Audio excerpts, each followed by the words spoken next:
Best மணி gold வழங்கும் மாலை முரசு செய்திகள் தொலைக்காட்சியின் மக்கள் அரங்கம். டைட்டில் ஸ்பான்சர்ட் பை பழைய நகைக்கு நல்ல விலை கொடுக்கும் சிறந்த நிறுவனம் Best Money Gold. Powered by 1,00,000 சதுரடியில் பிரம்மாண்ட tile showroom Avatar Ceramics, King Makers IAS Academy, we teach you reach மற்றும் ஸ்டெரன் கிளப் சோடா.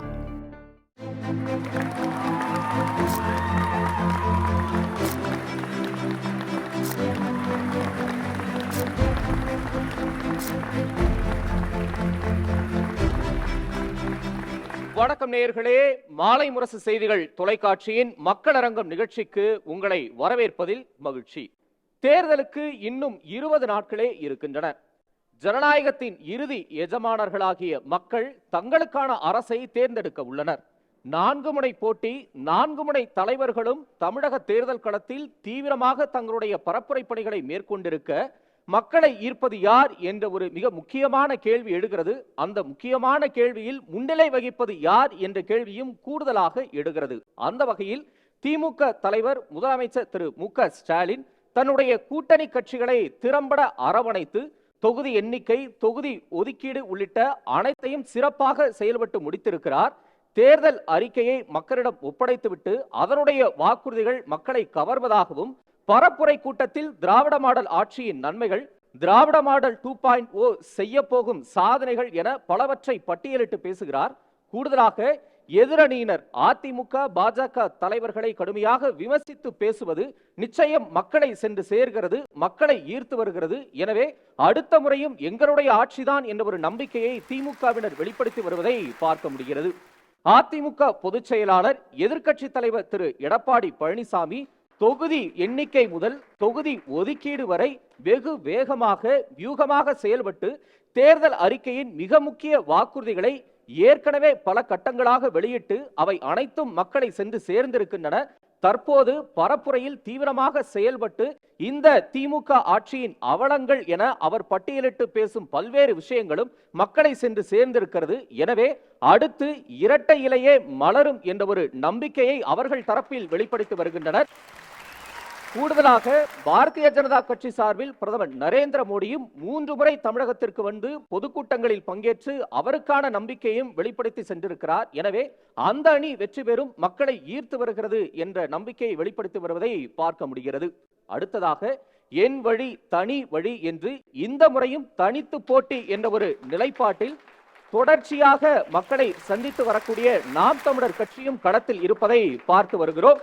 இலவசங்கள் என்று கூறி ஆளும் ஆண்ட திராவிட கட்சிகள் மக்களை சீரழித்து வருகின்றனர் என்று கூறி அதற்கான மாற்று திட்டங்களை முன்வைத்து இந்த முறை நிச்சயம் மக்கள் எங்களை ஆதரிப்பர், மக்களை எங்களுடைய கருத்து சென்று சேர்ந்திருக்கிறது, அவர்களை நாங்கள் ஈர்த்திருக்கிறோம் என்ற நம்பிக்கையை அவர்கள் வெளிப்படுத்தி வருவதை பார்க்க முடிகிறது.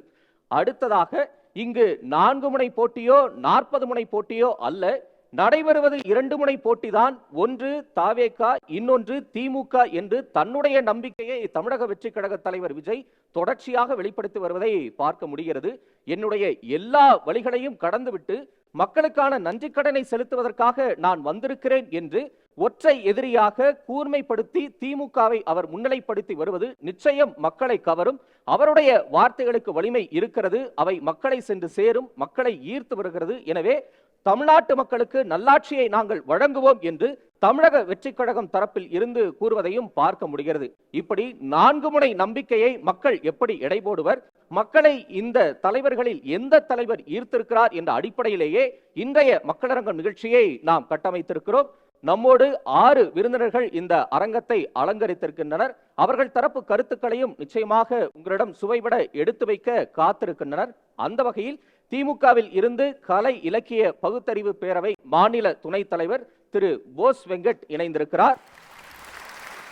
அதிமுக கொள்கை பரப்பு துணை செயலாளர் திருமிகு காளியம்மாள் நம்மோடு இணைந்திருக்கிறார்.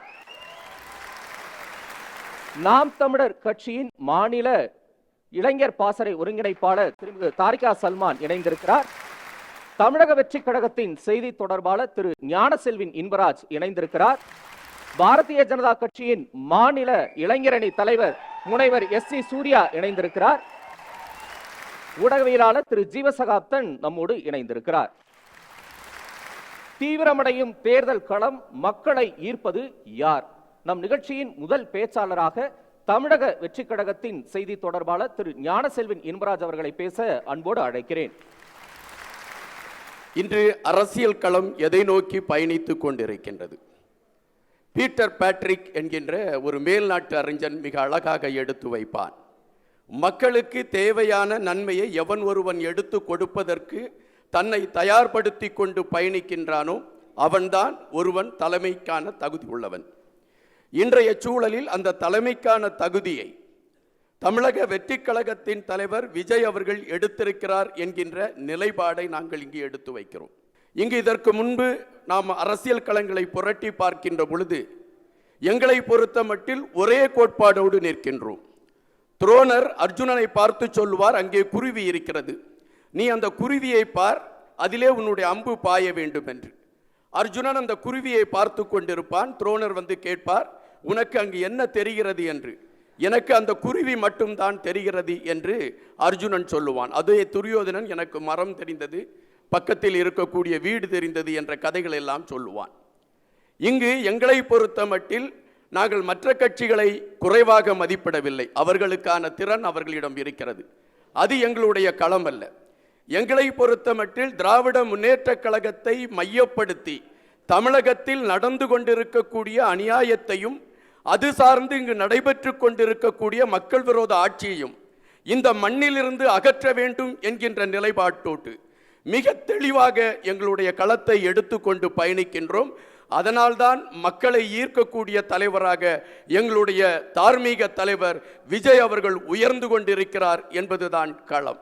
களத்தை எடுத்துக்கொண்டு பயணிக்கிறோங்கிறீங்க. விஜய் எத்தனை களத்துக்கு பயணிச்சிருக்கிறார்? இதற்கு முன்பாக செல்வி ஜெயலலிதா அவர்கள், அதாவது முன்பு முதலமைச்சராக இருந்த செல்வி ஜெயலலிதா அவர்கள் இதே தேர்தல் களத்தில் 4 பொதுக்கூட்டங்களை மட்டும் பேசிவிட்டு இந்த தேர்தல் களத்தில் திமுகவை வீட்டிற்கு அனுப்பிவிட்டு அரியாசனத்தில் அவர்கள் அமர்ந்திருக்கக்கூடிய களத்தையும் இதே தமிழகம் பதிவு செய்து ஊழல் சக்தியாச்சு. அவங்களே உதாரணமா எடுத்துக்கிறீங்க. அவங்க ஊழல் சக்தியில் அது இல்ல, உங்களுக்கு ஊழல் சக்தி. செல்வி ஜெயலலிதாவை நான் குறிப்பிட்டேன். இப்பொழுது இருக்கக்கூடிய அனைத்து இந்திய அண்ணா திராவிட முன்னேற்ற கழகத்தை இங்கு கணக்கிலே நான் எடுக்கவில்லை. விஜய்க்கு ரோல் மாடல் செல்வி ஜெயலலிதா. விஜய் அவர்களுடைய ரோல் மாடல் செல்வி ஜெயலலிதா. களத்தில் நடந்த செய்தியை நான் எடுத்து வைக்கிறேன், அவ்வளவுதான். இதுல ரோல் மாடல் யாரிடம் நல்லவை இருக்கிறதோ அது எடுக்கணும், அது ரோல் மாடல் கிடையாது. எனவே எங்களுடைய தலைவர் விஜய் அவர்களுடைய பயணம் திராவிட முன்னேற்ற கழகம் இங்கு செய்து கொண்டிருக்கக்கூடிய பல விடயங்களை மையப்படுத்தி அதற்கான எதிர்ப்பு அரசியலை நாங்கள் பதிவு செய்து கொண்டிருக்கின்றோம். உங்களுக்கு ஒரு கேள்வி வரும், அப்படி என்ன திராவிட முன்னேற்ற கழகம் தவறுகளை செய்து கொண்டிருக்கின்றது என்று. இன்று ஒரு ஆடியோ வெளியாகி இருப்பதாக பரபரப்பாக ஊடகங்களிலே ஒரு செய்தி ஓடிக்கொண்டிருக்கின்றது. அந்த ஆடியோ எதனை மையப்படுத்தி என்றால் 2G வழக்கை மையப்படுத்தி அந்த காலகட்டத்தில் அப்பொழுது அந்த 2G வழக்கில் யார் உடன்பட்டவராக இருந்தாரோ அவர் பேசியதாக இன்று ஒரு ஆடியோ வெளியாகி இருக்கிறது. அப்படி என்றால் திராவிட முன்னேற்ற கழகம் என்கின்ற போதே ஊழல் அவர்களோடு ஊறி போனது என்பதுதான் ஒரு பதிவாக இருக்கின்றது. ஜெயகாந்தன் அவர்கள் முன்பே குறிப்பிட்டிருந்தார், இந்த நாட்டின் மீட்புக்கும் இந்த நாடு மறுமலர்ச்சி அடைய வேண்டுமென்றால், இந்த நாட்டில் கலாச்சாரம் வளர வேண்டுமென்றால், இந்த நாட்டில் பண்பாடு வளர வேண்டுமென்றால் திமுக என்கின்ற அந்த பேரழிவு இந்த மண்ணை விட்டு அகல வேண்டும் என்று ஜெயகாந்தன் அவர்கள் முன்பே குறிப்பிட்டிருந்தார். ஏறக்குறைய இன்று நீங்கள் புரட்டி பார்ப்பீர்கள் என்றால் ஒவ்வொரு அமைச்சரும் கன்னியாகுமரி மாவட்டத்தை பொறுத்த மட்டில் அங்கு 200 லாரிகள் பறிமுதல் செய்யப்பட்டன. அந்த 200 லாரிகள் எதற்காக பறிமுதல் செய்யப்பட்டது என்றால் கனிம வளத்தை கொள்ளையடித்து விட்டு அந்த கனிம வளத்தை கேரளாவுக்கு கொண்டு சென்றதற்காக அந்த 200 லாரிகள் கொள்ளையடிக்க அதை காவல்துறை கைப்பற்றியது. ஆனால் அதற்கு பின்புலமாக இருந்த அந்த அமைச்சரை காவல்துறை இதுவரை கண்டுகொள்ளவில்லை. அதுபோல கிருஷ்ணகிரியை எடுத்துக்கொள்வீர்கள் என்றால் அங்கு தினமும் 4000 லோடு லாரி கர்நாடகத்திற்கு கற்களை எடுத்துக்கொண்டு செல்கிறது, கனிம வளத்தை. அதற்கு யார் உடன்பட்டு இருக்கிறார் என்பதை அங்கு இருக்கக்கூடிய அந்த லாரிகள் உரிமையாளர் சங்கத்தின் தலைவர் யுவராஜ் எடுத்து வைக்கின்றார். ஒரு வயதான அமைச்சர், இப்பொழுது அவருக்கு நீங்கள் இடமும் கொடுத்திருக்கின்றீர்கள். அந்த வயதான அமைச்சர் அதற்கு பின்புலமாக இருந்து கனிம வளங்களை இங்கிருந்து கர்நாடகத்திற்கு தினமும் 4000 லோடு அங்கு அனுப்பப்பட்டு கொண்டிருக்கிறது என்கின்ற செய்தி எடுத்து வைக்கப்படுகிறது. கனிம வளத்தை தான் கொள்ளையடிக்கிறார்கள் என்றால் செந்தில் பாலாஜி என்கின்ற ஒரு அமைச்சர் கரூரிலே இருந்தார், அவரை மையப்படுத்திய ஒரு செய்தி வருகிறது. எங்களுடைய ஆட்சியில் நாங்கள் வந்துவிட்டோம், மணலை முடிந்த அளவு நீங்கள் கொள்ளையடியுங்கள், யாராவது உங்களை கேள்வி கேட்டால் நான் அவர்களை இந்த வேலையில் இருந்து அப்புறப்படுத்தி விடுகிறேன் என்று சொன்னதாக பதிவு இருக்கிறது பத்திரிகைகளில். திரு இன்பராஜ், மக்களை ஈர்ப்பது யார் அப்படின்னா நீங்க விஜயனுடைய சிறப்புகளை சொல்லலாம், எப்படி இருக்கிறான்னு சொல்லலாம். நீங்க திமுக எதிர்ப்பை பட்டியலிடுங்க, அது பிரச்சனை இல்லை. ஆனா உங்களுக்கு அந்த மக்களை எப்படி இருக்கிறான்னு சொல்ல காரணங்கள் இல்லையான்னு கேட்கிறேன். மக்களை இதில் திமுக எதிர்த்தா, திமுகவை இவங்க இவ்வளவு தூரம் செய்து கொண்டிருக்கக்கூடிய திமுக மக்களை ஈர்க்கவில்லை. நாங்கள் மக்களுக்காக களத்தில் நிற்கக்கூடிய நாங்கள் மக்களை ஈர்ப்பதற்கான களத்தை நோக்கி நகர்ந்து கொண்டிருக்கிறோம் என்பது சொல்லுக்கு தான் நான் வந்துட்டு இருந்தேன். நான் கேள்வி கேட்டுறேன். விஜய் வலிமையான தலைவர், மக்களை ஈர்க்கிறார், ஆமா, அப்புறம் 2 தொகுதியில போட்டியிடுறார். இல்ல, இது இந்த கேள்விக்கு பிரதமர் மோடி அவர்கள் 2 தொகுதியில் போட்டியிட்டு இருக்கிறார். பசுமன் முத்துராமலிங்க தேவர் 2 தொகுதியில் போட்டியிட்டு இருக்கின்றார். அம்மையார் ஜெயலலிதா அவர்கள் 2 தொகுதியில் போட்டியிட்டு இருக்கிறார்கள். இது எல்லாம் தங்களுடைய இயலாமையை பறைசாற்றுவதில்லை. எனக்கு 2 தொகுதியிலும் வெற்றி பெறுவதற்கான களம் இருக்கிறது என்பதை நிரூபிப்பதற்கான ஒரு அடையாளம். அதுபோலத்தான் தேவர் அவர்கள் தன்னுடைய ஒரு தொகுதியை ராஜினாமா செய்துவிட்டு அதன் பின்பும் வேறொரு வேட்பாளர் நிறைத்து வெற்றி பெற வைத்திருக்கிறார்கள். எனவே 2 தொகுதியில் போட்டியிடுவது என்பது இயலாமையில் நடைபெறுகின்ற களம் அல்ல. அது எங்களுடைய தன்னம்பிக்கையை உங்களால் முடியும் என்பதை நிரூபிப்பதற்கான களம். அதைத்தான் அங்கு நிரூபித்திருக்கிறார்.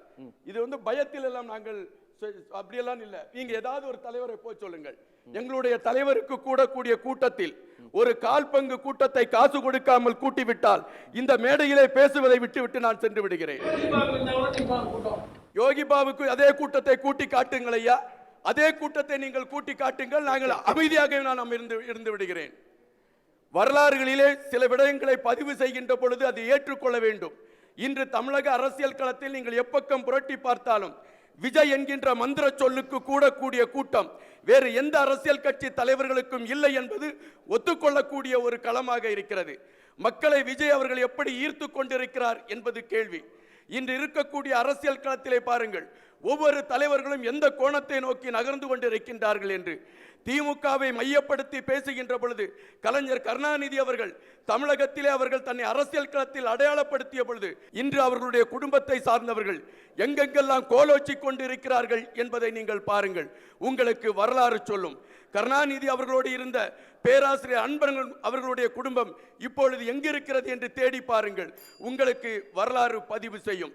தற்பொழுது உள்ள சூழலில் தமிழக அரசியல் களத்தில் மக்கள் இயக்கம் என்கின்ற இயக்கத்தை நடத்தி சுமார் 22 ஆண்டு காலம் மக்களோடு மக்களாக களப்பணியில் நின்று தன்னுடைய சொந்த காசுகளை எடுத்து மக்களுக்கு செலவழித்து அந்த மக்களுக்காகவே களத்தில் நின்று அந்த மக்களுடைய நன்மைக்காக தான் பார்த்து கொண்டிருந்த தொழிலை விட்டுவிட்டு அந்த மக்களோடு நிற்பதற்காக இன்று எங்களுடைய தலைவர் வந்திருக்கின்றார். இந்த களம்தான் மக்களை அவரை நோக்கி ஈர்க்க வைத்திருக்கிறது. வருகின்ற சட்டமன்ற தேர்தலில் மக்களுடைய தீர்ப்பு என்ன என்பதை பறைசாற்றுகின்ற பொழுது உங்களுக்கே அது புரியும் என்பதுதான் களம். முதல் சுற்றுக்கு நன்றி கூறி விடைபெறுகிறேன். நன்றி, வணக்கம்.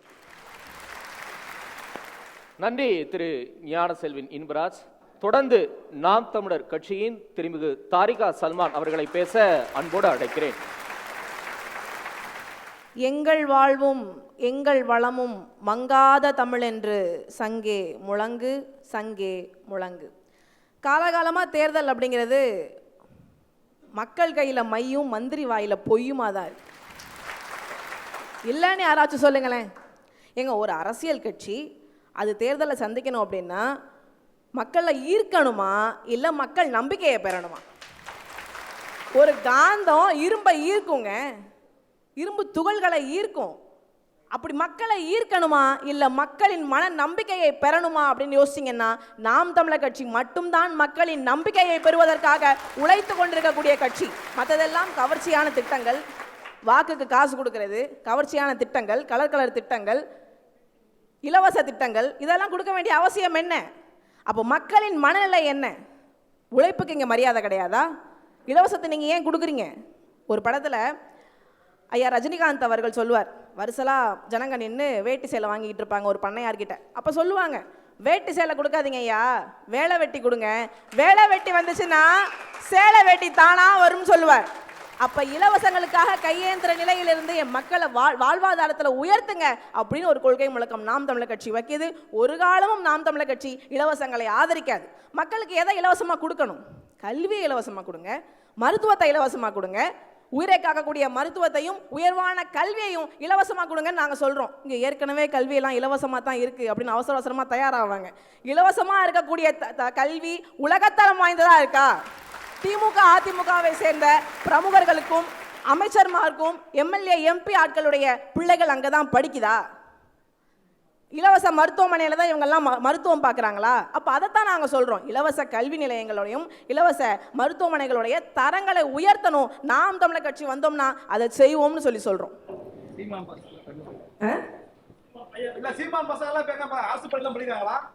சீமானுக்கு எத்தனை பசங்க? 2 பசங்க. மூத்த குழந்தையை பற்றி சொல்லிட்டாங்க உங்ககிட்ட. ஒரு நிமிஷம் மூத்த குழந்தையை பற்றி சொல்லிட்டாங்க. 2வது குழந்தை இன்னும் பிரைமரி லெவலுக்கே வரல. முதல்ல தெரிஞ்சுட்டு பேசுங்க. எதையாச்சும் யூடியூப்ல வர்றது இன்ஸ்டாகிராமில் வரதெல்லாம் எடுத்துட்டு வந்து விவாத மேடையில் பேசுதானே. சும்மா இருங்கண்ணே. உங்கள் கட்சிக்கு யார் வந்திருக்காங்களோ அவங்க பேசிப்பாங்க. அமைதியாக கிடங்கண்ணே. அரசாங்கம் அது திமுகவாக இருக்கட்டும் அதிமுகவாக இருக்கட்டும் படிக்கிற பிள்ளைகளுக்கு கல்வி கடன் கொடுக்குதுங்க. கல்விங்கிறது மானுட உரிமை. அதை தருவது அரசின் கடமைன்னு சொல்கிறோம் நாம் தமிழர் கட்சி. நாங்கள் படிக்கிற பிள்ளைக்கு எதுக்கு கல்வி கடன்? அதனே ஒரு கட்சி இப்போ சொல்லுது, நாங்கள் ஆட்சிக்கு வந்தோம்னா 20 லட்சம் ரூபாய் படிக்கிற பிள்ளைகளுக்கு கடன் தருவோம்ங்குது. எதுலேருந்து தருவீங்க? ஒரு ஆண்டுக்கு 12வது வகுப்பு படித்து பாஸ் ஆகி வெளியே வர பிள்ளைங்களோட எண்ணிக்கை 7லேருந்து 7.5 லட்சம் பிள்ளைங்க. 7.5 லட்சம் பிள்ளைக்கு ஒரு வருஷத்துக்கு 20 லட்சம் தலா கடன் கொடுத்தா இந்த நாடு எங்கே போய் நிற்கும்? அதுக்கு உங்கள்கிட்ட காசு இருக்குது. இலவசமாக கொடுக்கறதுக்கு கடன் கொடுக்கறதுக்கு உங்ககிட்ட காசு இருக்குது. ஆனால் கல்வியின் தரத்தை உயர்த்துவதற்கு ஒரு அரசு மருத்துவமனையோ இல்லை அரசு கல்லூரி நிலையங்களையோ இல்லை பள்ளி கல்லூரிகளையோ தரம் உயர்த்துவதற்கு உங்ககிட்ட பணம் இல்லை, நிதி இல்லை. அதை கேட்டோம்னா நிதி இல்லை. நாங்கள் மத்தியில் கேட்டோம், அவங்க தரலன்னு சொல்லுவாங்க. அப்போ சிந்திச்சு பாருங்க. 1000 ரூபாய் தரேன்னு திமுக சொல்லுது, கொடுத்துக்கிட்டு இருக்கு. 2000 ரூபாய் நாங்கள் ஜெயிச்சு வந்தோம்னா தருவோம்னு அதிமுக சொல்லுது. இந்த பாக்கெட் சைஸ் புல்லுக்கட்டு கட்சி 2500 ரூபாய் தருவோம்னு சொல்லுது தாவேக்கா. எப்படி தருவீங்க? ஏன் தர போறீங்க? இங்கே மார்க்கெட்டில் மீன் மார்க்கெட்ல எல்லாம் போய் பார்த்தீங்கன்னா கூறு 100 ரூபான்னு ஏலம் விடுவாங்க. ஒருத்தர் 120 கேப்பா, 120. ஒருத்தர் 200 ஏலம் விடுவாங்களா இல்லையா? தமிழகத்தில் பெண்களின் மக்களின் தன்மானம் அப்படிங்கிறது இலவசங்களுக்காக ஏலம் விடப்படுது. இதை மக்கள் உணரணும். இல்ல இவ்வளவு கருத்தியல் தெளிவோட பேசுறீங்க, ஆண்டு கணக்கா பேசுறீங்க. ஒரு வெற்றியை கூட சுவைக்கவே முடியலையே உங்களால? நான் உங்ககிட்ட ஏற்கனவே சொல்லியிருக்கேன், திரும்ப ஜெயிக்கிறவங்களுக்கு தான் இந்த முறையும் நம்ம ஜெயிச்சிட மாட்டோமா அப்படிங்கக்கூடிய பயம் பதட்டம் இருக்கும். எப்போ பார்த்தாலும் தோல்வியை மட்டுமே சுவைத்தவர்களுக்கு நிச்சயம் ஒரு நாள் நாங்கள் வென்றே தீர்வோங்கிற தன்னம்பிக்கை இருக்கும். மாற்றம் அப்படிங்கிறது வானத்திலேருந்து குதிக்காதுன்னு படிப்படியாக தான் வரும். நாங்கள் மாற்றத்தின் படிநிலையில் இருக்கிறோம். அதனால் சொல்கிறோம். இப்போ புதுசாக திமுக 8000 ரூபாய்க்கு நாங்கள் கூப்பன் கொடுப்போம்னு சொல்லுது. அதை வச்சு நீங்கள் ஹோம் அப்ளையன்சஸ் வாங்கிக்கலாம். அதிமுக சொல்லுது நாங்கள் ஃப்ரிட்ஜு தருவோம் அப்படிங்குது. ஒரு ரேஷன் கார்டுக்கு ஒரு ஃப்ரிட்ஜாங்க. எங்கள் வீட்டிலலாம் 3 ரேஷன் கார்டு இருக்குது. தம்பிக்கு ஒன்று, எனக்கு மாமியார் வீட்டில் ஒன்று, எங்கள் அம்மாவுக்கு தனியாக. ஒரு வீட்டுக்கு 3 ஃப்ரிட்ஜு பார்த்துக்கங்க. அந்த ஒயரை கொண்டு போய் சாக்கெட்டில் சொருன உடனே 2500 ரூபா பில்லு வரும். யார் கட்டுவா? அனாவசியமான இலவசங்கள். எதை இலவசமாக கொடுக்கணும் அப்படிங்கிறதுல ஒரு அரசாங்கம் தெளிவாகவே இல்லை. அரசாங்கம் இப்போ என்னமா செய்யுது? சட்டி கொடுத்துருது, பானை கொடுத்துருது, குக்கர் கொடுத்துருது. அதில் போட்டு வேக வைக்கிறதுக்கு அரிசி பருப்பை யார் கொடுப்பா? மக்களுடைய உழைப்பு அப்படிங்கிறது அவ்வளவு கேவலமானதா இருக்கா? வாழ்வாதாரத்துக்கு என்ன செஞ்சிருக்கீங்க? அதுக்கு திட்டங்கள் இருக்கா? அதுக்கு சட்டங்கள் உங்ககிட்ட இருக்கா? இல்லை. இவ்வளவே இலவசமாக கொடுக்கக்கூடிய இந்த திமுக அதிமுக கிராமப்புறங்களில் இருக்கக்கூடிய குடிசை வீடுகளுக்கு ஒரு இலவச கழிவறையை கட்டி தருவேன்னு சொல்லுவாங்களா? சிந்திச்சு பாருங்க. கழிவறை இல்லாததுனால இன்னைக்கு ஒரு பெண் பிள்ளை பாலியல் வன்புணர்வு செய்யப்பட்டு கொலை செய்யப்பட்டிருக்கு. பெண்களுக்கு பாதுகாப்பு இருக்கா? இவங்களால திமுக அதிமுகவால் குறைஞ்சபட்சம் பெண் பிள்ளைகளுக்கு பாதுகாப்பு கொடுக்க முடியுமா? தாவேக்காவதில் சேர்க்க முடியாது. அது இல்லைன்னு நமக்கு தெரியும். அவங்க கட்சியில் இருக்கக்கூடிய பெண்களுக்கே பாதுகாப்பு இல்லைன்னு தெரியும். மற்ற பெண்களையும் அவங்க மதிக்கிறது இல்லைன்னு தெரியும். இதுவரைக்கும் 207 வேட்பாளர்கள் தமிழகத்தில் பெண்கள் 207 பெண் வேட்பாளர்கள் மனு தாக்கல் செஞ்சிருக்கிறாங்க. அதில் 117 பெண் வேட்பாளர்கள் நாம் தமிழர் கட்சியை சேர்ந்தவர்கள். நாம் தமிழர் கட்சி மட்டும்தான் பெண்களுக்கு ஆணுக்கு பெண் சமம் அல்ல, ஆணும் பெண்ணும் சரிநிகர் சமம்னு 117 ஆண்களையும் 117 பெண் வேட்பாளர்களையும் களமிறக்கியிருக்கு. இந்த அரசியல் மாற்றத்தை, இந்த அடிப்படை பெண்ணுரிமையை பேணக்கூடிய கட்சியாக, பெரியார் வழி வந்த கட்சியாக இருக்கக்கூடிய திமுக அதிமுக ஏன் செய்யலை? இல்ல நீங்க பேசுறதெல்லாம் நல்லா இருக்கும், ஆனா யதார்த்தத்துக்கு ஒத்து வராதுன்னு தானே அவங்க சொல்லிக்கிட்டே இருக்காங்க. எதுனே யதார்த்தம்? எதுதானே யதார்த்தம்? ஒரு ஃப்ரிட்ஜ் வீட்டுக்கு கொடுக்கறது யதார்த்தமா? தாலிக்கு தங்கம் கொடுக்கறது யதார்த்தமா? அண்ணே அதெல்லாம் கூட பரவாயில்லண்ணே. தாவேக்கா பிறக்கிற பிள்ளைகளுக்கு மோதிரம் கொடுப்பேன்னு சொல்லுதுண்ணே. யதார்த்தமாண்ணே? அண்ணன் சீர் தாய்மாமன் சீர்னு ஒரு தாய்மாமன் சீர் சுமந்து வாராண்டி, அவன் தங்க கொலுசு கொண்டு தாராண்டி. சீரு சுமந்த சாதி சனமே, இந்த தேர்தலை கடந்து போனாதான் வாழ்க்கை வருமே. சிந்திச்சு பாருங்க. யதார்த்தம்னா நம்ம மக்களுக்கு சரி இலவசம் யதார்த்தமா இருக்கு, ஆனா புரட்சி பயமா இருக்கு. அதுதான் பயமா இருக்கு. அப்ப சிந்திச்சு பார்க்கணும். இலவசமான அதை தரேன் இதை தரேன் அதை தரேன் இதை தரேன், பொருளாதாரத்தை எங்கேருந்து கொண்டு வருவீங்க? 10 லட்சம் கோடி கடன்ல போயிட்டு இருக்கு நாடு. இலவசமா ஃப்ரிட்ஜ் கொடுக்கறதுக்கு பொருளாதாரம் எங்க? 8000 ரூபாய்க்கு கூப்பன் கொடுக்கறதுக்கு பொருளாதாரம் எங்க? தாலிக்கு தங்கம் கொடுக்கறதுக்கு பொருளாதாரம் எங்க? ஆம்பளை பிள்ளை பிறந்தா மோதிரம் போடுறீங்க, பொம்பளை பிள்ளை பிறந்தா கொலுசு போடுங்க. பொருளாதாரம் எங்க? வீட்டுக்கு வீடு நான் பைக்கு கொடுப்பேன், காரு கொடுப்பேன், வேணும்னா வீடே கட்டி கொடுப்பேங்கிறாரு. பாக்கெட் சைஸ் புல்லு கட்டு. எங்கேருந்து பொருளாதாரம் வரும்? எங்கேருந்து வரும்? சிந்திச்சு பார்க்கணும். அவர் சொல்ற பாக்கெட் சைஸ் புல்லு கட்டு, அவர் சொன்ன கதை தானே. அவர் தானே சொன்னாரு, ஜல்லிக்கட்டு மாடை பாக்கெட்ல இருந்து புல்லு கட்டை எடுத்து ஒரு பையன் மல்லு கட்டாம அதை வந்து அடக்கிட்டு நின்னானாம். மாடை அடக்கிட்டானாம். பாக்கெட்ல எந்த ஊர்ல என்ன பாக்கெட்ல புல்லு கட்டு வரும் சொல்லுங்க? அந்த அரிய வகை பாக்கெட் சைஸ் புல்லுக்கட்டை தயாரித்து அதை கண்டுபிடித்ததால் பாக்கெட் சைஸ் புல்லுக்கட்டு நடிகர் என்று அன்போடு அழைக்கப்படுகிறார். அது வேற எந்த புல்லும் இல்லை, அது விநாயகர் சதுர்த்திக்கு சாமிக்கு வைக்கிற அருகம்புல். அவர் பார்த்த புல்லுடைய அளவு அவ்வளவுதான், அவர் பார்த்த மக்களுடைய பிரச்சனையின் அளவும் அவ்வளவுதான். அதைத்தான் நாங்கள் விமர்சிக்கிறோம். இப்போ அண்ணன் வந்து அர்ஜுனர் கதை சொன்னாங்க, அர்ஜுனர் துரோணாச்சாரியார் கதை சொன்னாங்க. அர்ஜுனரும் சரி, மரத்தில் உட்காந்துருக்க புறாவும் சரி, எதுவுமே வெளியே வந்து வெட்ட வெளியாக பார்த்தாதான் தெரியும். பனையூரில் ஏசி ரூமில் பதுங்கி இருக்கவங்களுக்கு தெரியாது. அதனால சிந்திங்க.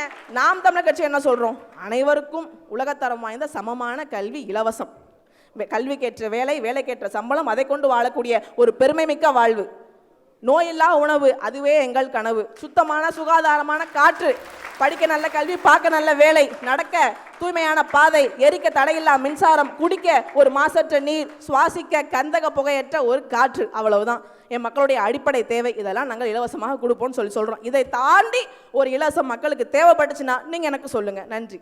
நாம் தமிழர். நன்றி திருமிகு தாரிகா சல்மான். தொடர்ந்து பாரதிய ஜனதா கட்சியின் மாநில இளைஞரணி தலைவர் முனைவர் எஸ்.சி. சூர்யா அவர்களை பேச அன்போடு அழைக்கிறேன். தேர்தலில் மக்களை ஈர்ப்பது யார் அப்படின்றது தலைப்பு. பொதுவாக இந்த மாதிரி நிறைய விவாதங்கள் நம்ம போயிருக்கோம், டாபிக்குள்ளே வரவே மாட்டாங்க. அவங்க தயாரித்து வச்சது பேசுவாங்க, இல்லை பொதுவான விஷயங்களை பேசுவாங்க. மக்களை யார் ஈர்ப்பார்கள் அப்படின்னு பார்த்தீங்கன்னா, தமிழ்நாட்டுக்குன்னு ஒரு வரலாறு இருக்குது. 2 பழமொழிகளோடு இந்த விவாதத்தை தொடங்குகிறேன். Well begun is a half done, நல்ல தொடக்கம் பாதி வெற்றிக்கு சமம்னு சொல்லுவாங்க. அதே மாதிரி a bad beginning makes a bad ending, முதல் கோணல் முற்றிலும் கோணல். இதில் முதல்ல சொன்னது அதிமுக கூட்டணிக்கும், இரண்டாவது சொன்னது திமுக கூட்டணிக்கும் இந்த தேர்தலில் பொருந்தும் அப்படின்னு பார்த்துக்கலாம். அதற்கான காரணம் என்னன்னு பார்த்தீங்கன்னா, பொதுவெளியில் மக்களுக்கு முன்பு இருக்கக்கூடிய விஷயம்தான். இப்போது 2 கூட்டணிகள் நிற்கிறார்கள் என்றால் மக்கள் என்ன பார்ப்பாங்கன்னா, எந்த கூட்டணி வென்றால் ஒற்றுமையாக இருப்பாங்க, மக்களுக்கு நல்லது செய்வாங்க அப்படின்றது காலமாக பார்த்து ஒரு ஸ்திரமான ஒரு ஆட்சியை தமிழகத்தில் கொடுப்பதான வரலாறு. இந்த கூட்டணி என்றது ஒன்றுமே இல்லாத ஒரு கூட்டணியாக இருக்குன்றதுக்கு இன்னொரு முக்கிய ஒரு சான்றிதழ் என்னன்னு பார்த்தீங்கன்னா, கூட்டணினா எல்லா கட்சியும் ஒற்றுமையாக இருக்கணும், எல்லா கட்சி தலைவர்களும் ஒரே மேடையில் தோன்றி மக்கள்கிட்ட வாக்கு கேட்கணும் அப்படின்றத நம்ம பார்த்துருக்கோம். ஜனவரி 23ஆம் தேதி, அதாவது 2 மாதங்களுக்கு முன்பு பாரத பிரதமர் நரேந்திர மோடி அவர்கள் தமிழகத்திற்கு வந்து பிரச்சாரத்தை முடித்துட்டார் மதுராந்தகத்தில். அதுக்கப்புறமா பிப்ரவரி 1ஆம் தேதி மதுரையிலும், பிப்ரவரி 11ஆம் தேதி திருச்சியிலையும் 3 கூட்டு பரப்புரைகள். அந்த கூட்டு பரப்புரைகளில் எங்கள் கூட்டணி கட்சிகளில் இருக்கக்கூடிய எல்லா தலைவர்களுமே மேடையில் இருந்தாங்க. எடப்பாடி பழனிசாமி ஐயா இருந்தார், அன்புமணி ராமதாஸ் இருந்தார், டிடிவி தினகரன் இருந்தார், எல்லா கூட்டணி கட்சி தலைவர்களும் இருந்தாங்க. ஆனால் தேர்தலுக்கு இன்னும் 20 நாள் தான் இருக்குது. திமுக கூட்டணியின் சார்பாக ஒரே ஒரு கூட்டு பரப்புரை கூட இன்று வரை தமிழகத்தில் நடைபெறவே இல்லை. அப்போது இதிலிருந்தே கூட்டணியை யார் ஈர்க்கிறார்கள், யார் முந்துகிறார்கள் அப்படின்றது நம்ம மிக சுலபமாக கணித்து கொள்ளலாம். இல்ல, கூட்டணி கணக்கு மட்டும் போதும் வெற்றி கிடைக்கும் நீங்க நம்புறீங்களா? இல்ல, முதல் ஸ்டெப்பே அதுதான். இப்ப மக்களுக்கு வந்து ஒரு கூட்டணி என்பது ஒற்றுமையாக இருக்கின்றது. அவர்கள் வந்தால் இப்ப அடிச்சுக்கிற திமுக காங்கிரஸ் அடிச்சுக்கிற மாதிரி நாளைக்கு ஒருவேளை ஆட்சிக்கு வந்தா கூட இதே போன்று அடித்துக் கொள்வார்களோ என்கின்ற பயம் மக்களுக்கு இருக்கும் இல்லையா? அந்த பயம் எங்கள் கூட்டணியை பார்த்து அவர்களுக்கு அறவே இல்லை அப்படின்றதா எங்களுடைய முதல். உங்களை தான் வந்து சொல்றாரு முதலமைச்சர் நேத்து, பாஜக அதிமுக கூட்டணி ஆட்சிக்கு வந்தா தமிழ்நாடுங்கிற பேரை தட்சிண பிரதேசம் அப்படின்னு மாத்திடுவாங்க அப்படின்னு அவர் சொல்றாரு. அதாவது அவர் தட்சிண பிரதேசமாக மாறிடுமோன்னு ஒரு பொய்யான கருத்துவமையை கொண்டு வரார். ஆனால் நாங்கள் கோபாலபுர பிரதேசமாக மாறிடக்கூடாது அப்படின்ற ஒரு விஷயத்திற்காக போராடி கொண்டு இருக்கின்றோம். ஏற்கனவே தமிழ்நாடு முழுக்க சினிமா எடுக்கணும்னா இவங்க ஒரு குடும்பம் தான் எடுக்க முடியும், வேறு யாரும் டிஸ்ட்ரிபியூட் பண்ண முடியாது, ப்ரொடியூஸ் பண்ண முடியாது. அதே மாதிரி டாஸ்மாக்கு சரக்கு சப்ளை பண்ணணும்னா இவங்க கட்சிக்காரங்க நடத்துறதுல மட்டும்தான் சப்ளை பண்ண முடியும், அதுவும் குவாலிட்டியாக இருக்காது, வேறு யாருமே பண்ண முடியாது.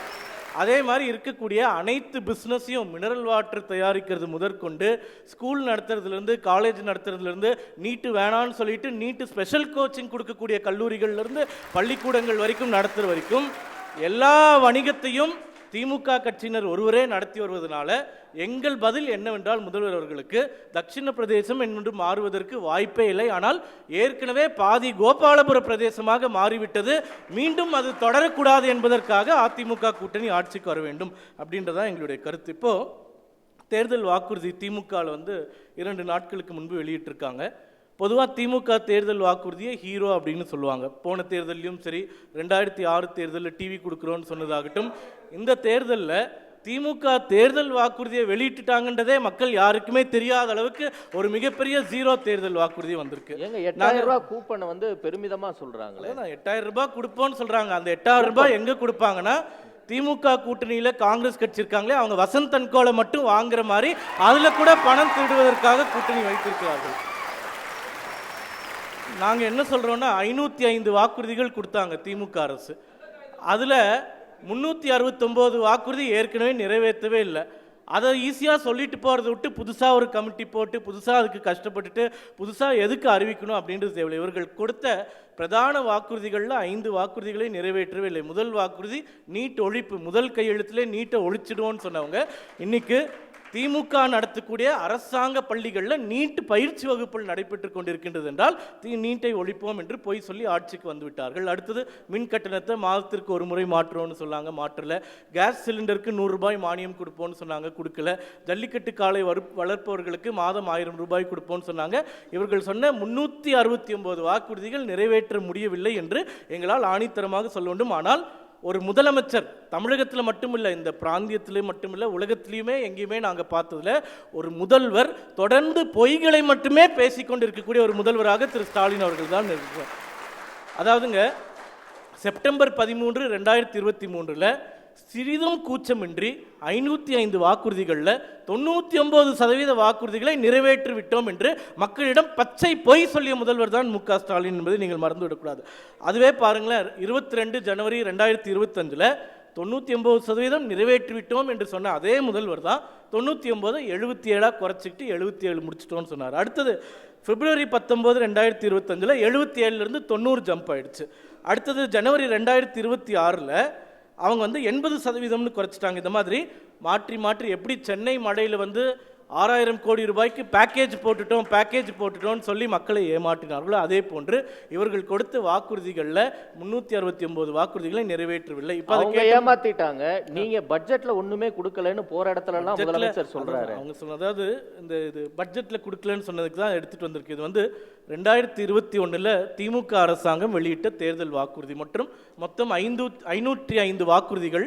அந்த 505 வாக்குறுதிகளுக்கு அடுத்ததாக ஒரு பத்தி இருக்கின்றது. அந்த பத்தியை நான் படிக்கிறேன். ஏனென்றால் எந்த ஊடகத்திலையும் எங்கேயுமே நம்ம பார்த்திருக்க முடியாத ஒரு பத்தி. அது என்னவென்றால், இந்த அறிக்கையில் வழங்கப்பட்டுள்ள வாக்குறுதிகளை எல்லாம் தமிழக அரசின் தற்போதைய கடுமையான நிதிநிலை சூழ்நிலையின் அரசின் கடன் ரூபாய் 6 லட்சம் கோடியாகவும் பொதுத்துறை நிறுவனங்கள் கடன் 3 லட்சம் கோடியாக உள்ள நிலையில் செயல்படுத்த முடியுமா என்கின்ற ஐயம் சிலருக்கு ஏற்படலாம். அதாவது தேர்தல் அறிக்கை கொடுக்கும் போதே இது நிறைவேற்ற முடியாதுன்னு நீங்கள் நினைக்கலாம். அதை எப்படி நிறைவேற்றுவோம்னு அடுத்த பேரால சொல்கிறாங்க பாருங்கள். தற்போது அரசின் மேல்மட்டத்தில் தலைவிரித்தாடும் ஊழலை ஒழித்தும் அரசின் சார்பில் செய்யப்படும் வீண் செலவினங்களை அறவே தவிர்த்தும் வருவாய் இழப்புகளை தடுத்தும் உற்பத்தியை பெருக்குவதன் மூலம் வரி வருவாயை கணிசமாக அதிகரித்தும் புதிய வருவாய் ஆதாரங்களை பரிசீலித்தும் முறையான நிதி நிர்வாகத்தை உறுதி செய்வதன் மூலம் கூடுதலாக தேவையான நிதி ஆதாரங்களை திரட்ட முடியும் என்கின்ற நம்பிக்கை இருக்கின்றது.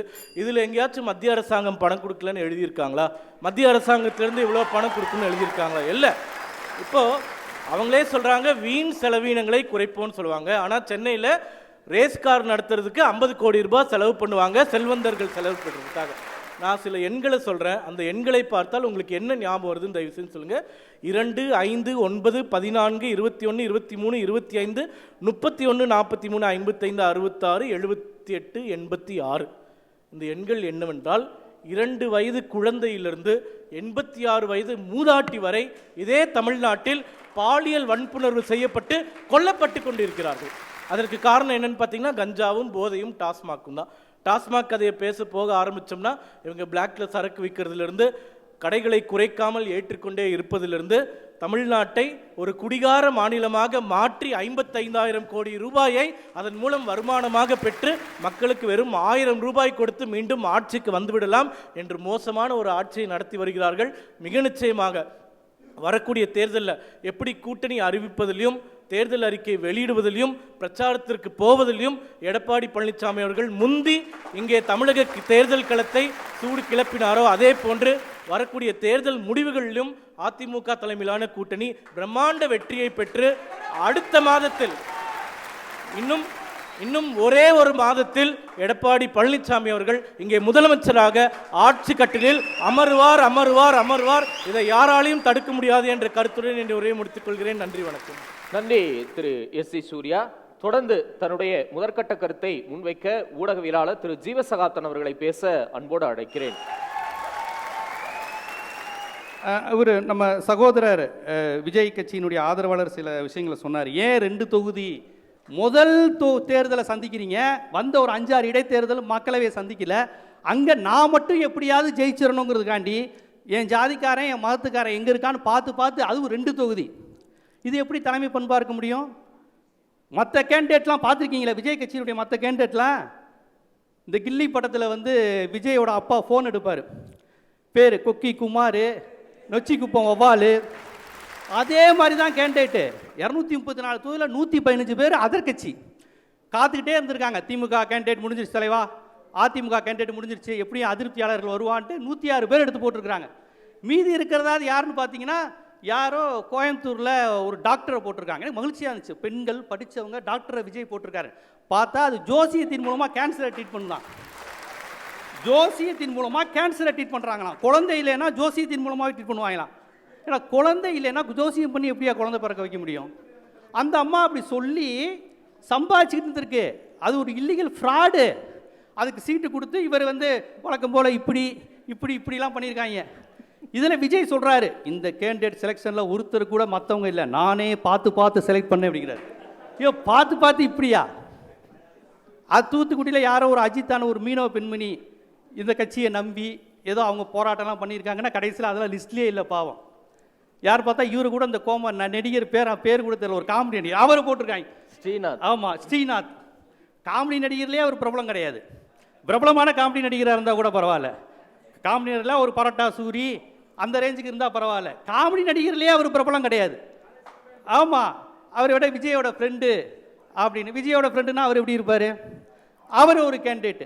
அப்போ யோசிச்சு பாருங்க, விஜய் கட்சியில் அவருக்கு வேற யாரும் ஜெயிக்கணுங்கிறது கூட என்ன இல்லை. அதனால் இப்போ நான் சொல்கிறேன், தலைமை பண்பு எங்க? நீங்கள் இந்த 2 திராவிட கட்சிக்கும் மாற்றுனா எதில் மாற்றுனீங்க? இல்லைங்க, நீங்கள் 100க்கும் மேற்பட்ட மற்ற கட்சிகள் போட்டாங்கன்றீங்க. அவங்க ஒரு லிஸ்ட் கொடுக்குறாங்க, திமுக அறிவித்த வேட்பாளர்களை 19 பேர் அதிமுக வந்தவங்க அப்படின்னு. அப்படி நீங்க அவங்கள பார்த்து கேட்குறீங்க? காலங்காலமாக அப்படி தாங்க திமுக இருந்திருக்கு, காங்கிரஸ் இருந்திருக்கு. இது ஒன்றும் பெரிய விஷயம் இல்லை. கம்யூனிஸ்ட் கட்சியிலே இப்போ நான் பண்ண கேட்ட ஏகேஎஸ் விஜயன்லாம் பாரம்பரியமான தமிழ்நாடு கம்யூனிஸ்ட் கட்சியிலாம் மாறி இருக்காங்க. அது ஒன்றும் தவறு கிடையாது. அப்புறம் அவங்கள கேட்குறீங்க? ஏங்க, ஒரு வேட்பாளர் முதல் முறை சந்திக்கிறீங்க, உங்கள் கட்சின்னு ஒரு அமைப்பு உருவாக்கி உங்களுக்கு ரசீது பண்ணுறோம், உங்கள் யூத் படத்துக்கு விசில் அடித்து மெரிசலுக்கு விசில் அடித்து போஸ்டர் ஒட்டி உங்களை ஒரு தலைவராக நம்பி ஒரு குரூப் இருக்குது. அவனை மதிக்கவே இல்லாமல் இதுகார வரையும் திமுகலையும் அதிமுகலையும் கேண்டிடேட்டில் ரிஜெக்ட் செஞ்சவனா பார்த்து எடுத்தால் அது எப்படி? விஜயகாந்த் கட்சி ஆரம்பித்தார், அவரும் ரசீது மன்றத்தை நம்பி தான் ஆரம்பித்தார். முதல் தேர்தல் 234 தொகுதி நின்னார், 160% ரசீது மன்றத்தை சேர்ந்தவன் தான் போட்டார் விஜயகாந்த். 160% கட்சி அந்த கொடி கட்டினா அவன் மட்டும்தான் வாய்ப்பு இருந்தார். அதுவும் இதே மாதிரி கட்சி தானே, ஏன் அதுவும் சினிமாவில் வந்த கட்சி தானே. அப்போ அடிப்படையான விஷயங்கள் கூட நீங்கள் மாற்றாமல் எப்படி மாற்றுவீங்க? கேட்டால் கருப்பு பணத்தை ஒழிக்க போகிறோம், ஊழலை ஒழிக்க போகிறோம். ஏங்க, ஒரு வீட்டில் பெத்த அப்பா அம்மா மனைவி மகன் மகள் அனைவரையும் கடன்காரனாக்கி வச்சுருக்காங்க. இது தமிழ்நாட்டு கடனை இவர் அடைக்க போகிறாரா? இவருக்கு பெத்த பாவத்துக்கு பெத்த அம்மா அப்பா, கட்டின பாவத்துக்கு மனைவி, பிள்ளைங்க. அந்த பிள்ளை இப்போ தான் 19 வயசு ஆகுது. அந்த பிள்ளைக்கு நீ 4 லட்ச ரூபா கடன் தரணும் அப்படின்னு. யார் என் பிள்ளைங்களாம் கடன்காரன் இப்போ பெரிய வீட்டிலலாம் சொல்லுவாங்கல்ல, என் பிள்ளைங்களாம் கடன்காரங்களா வச்சுருக்கு. யார் கடன்காரனாக்குனா நான் தான் அப்படின்னு இவரே கடன்காரங்களாக்கி வச்சிருக்காரு. இதை வந்து ஒரு இதில் வேற சொல்கிறாரு. இதில் இது பாருங்க எவ்வளோ முரண்பாடு பாருங்க. இதில் சொல்கிறாரு எனக்கு ஏகப்பட்ட பணம், நான் நினச்சா சொகுசாக வாழலாம். ஒரு தலைவனுடைய பேசுகிறதே அயோக்கியத்தனம். என்கிட்ட பணம் இருக்குது, என்கிட்ட புகழ் இருக்குது, நான் பெரிய ஆள், இப்படி எந்த தலைவருமே சொன்னதில்லை. ரஜினிகாந்த் சொன்னதில்லை, கமலஹாசன் சொன்னதில்லை, எம்ஜிஆர் சொன்னதில்லை. காமராஜர் தான் வாழ்க்கையில் 16 வயசுலேருந்து ஜெயிலேருந்து வந்த தலைவர். ஒருபோது நான் வந்து அதை விட்டுட்டு வந்தேன், கல்யாணம் பண்ணிக்கலன்னு சொன்னதே கிடையாது. ஆனால் விஜய் வந்ததுலேருந்து பாருங்கள், நான் பணக்காரன், நான் கோடீஸ்வரன், அதை விட்டுட்டு வந்திருக்கேன், இதை விட்டுட்டு வந்திருக்கேங்கிறாரு. கடைசியில் எல்லாரையும் கடன்காரங்களா விட்டுட்டு வந்திருக்காரு.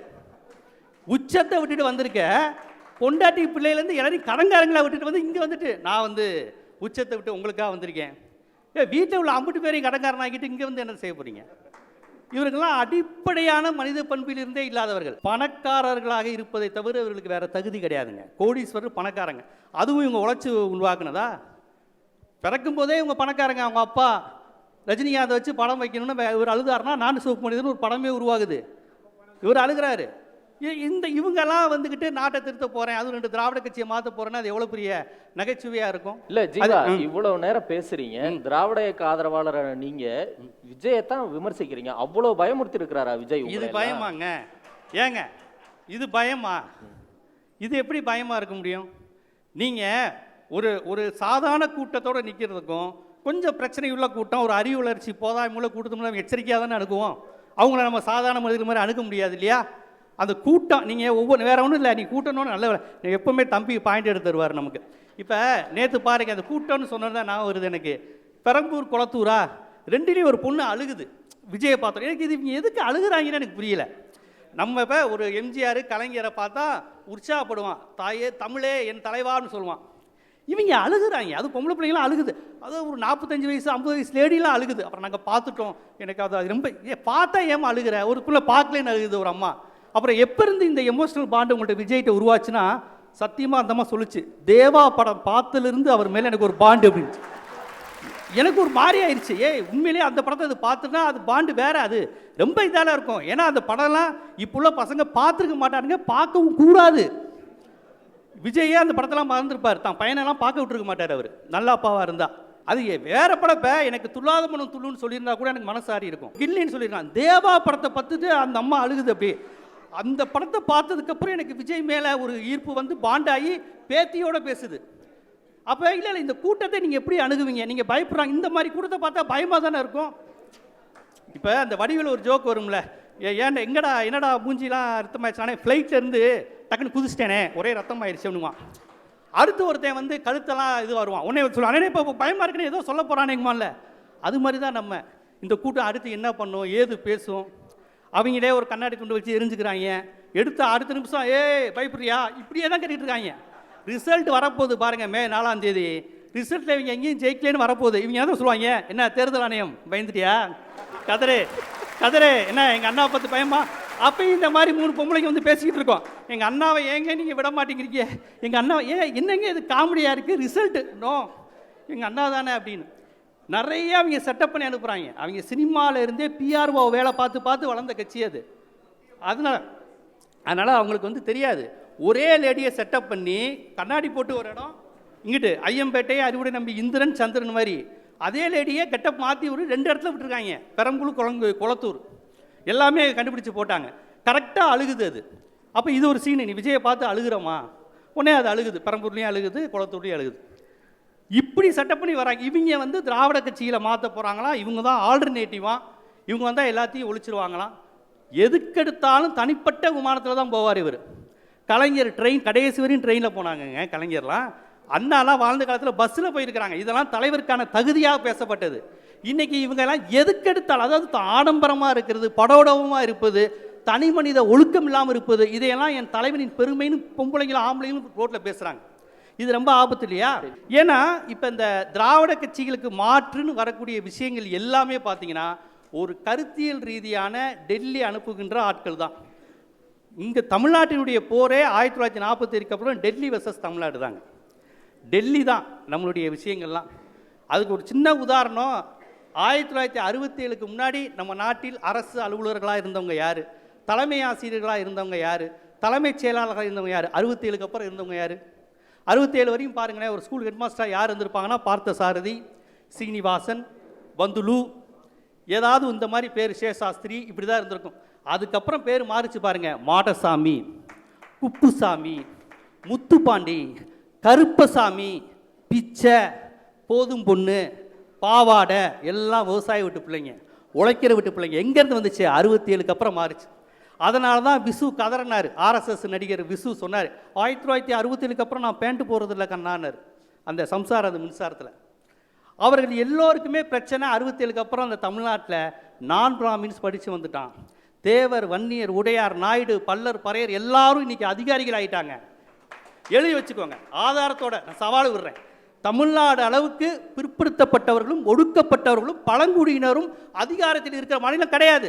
இந்தியாவில் முதல் ஜட்ஜி எங்கேருந்து உருவான தெரியுமா? தலித் ஜட்ஜு தமிழ்நாட்டில் தான்.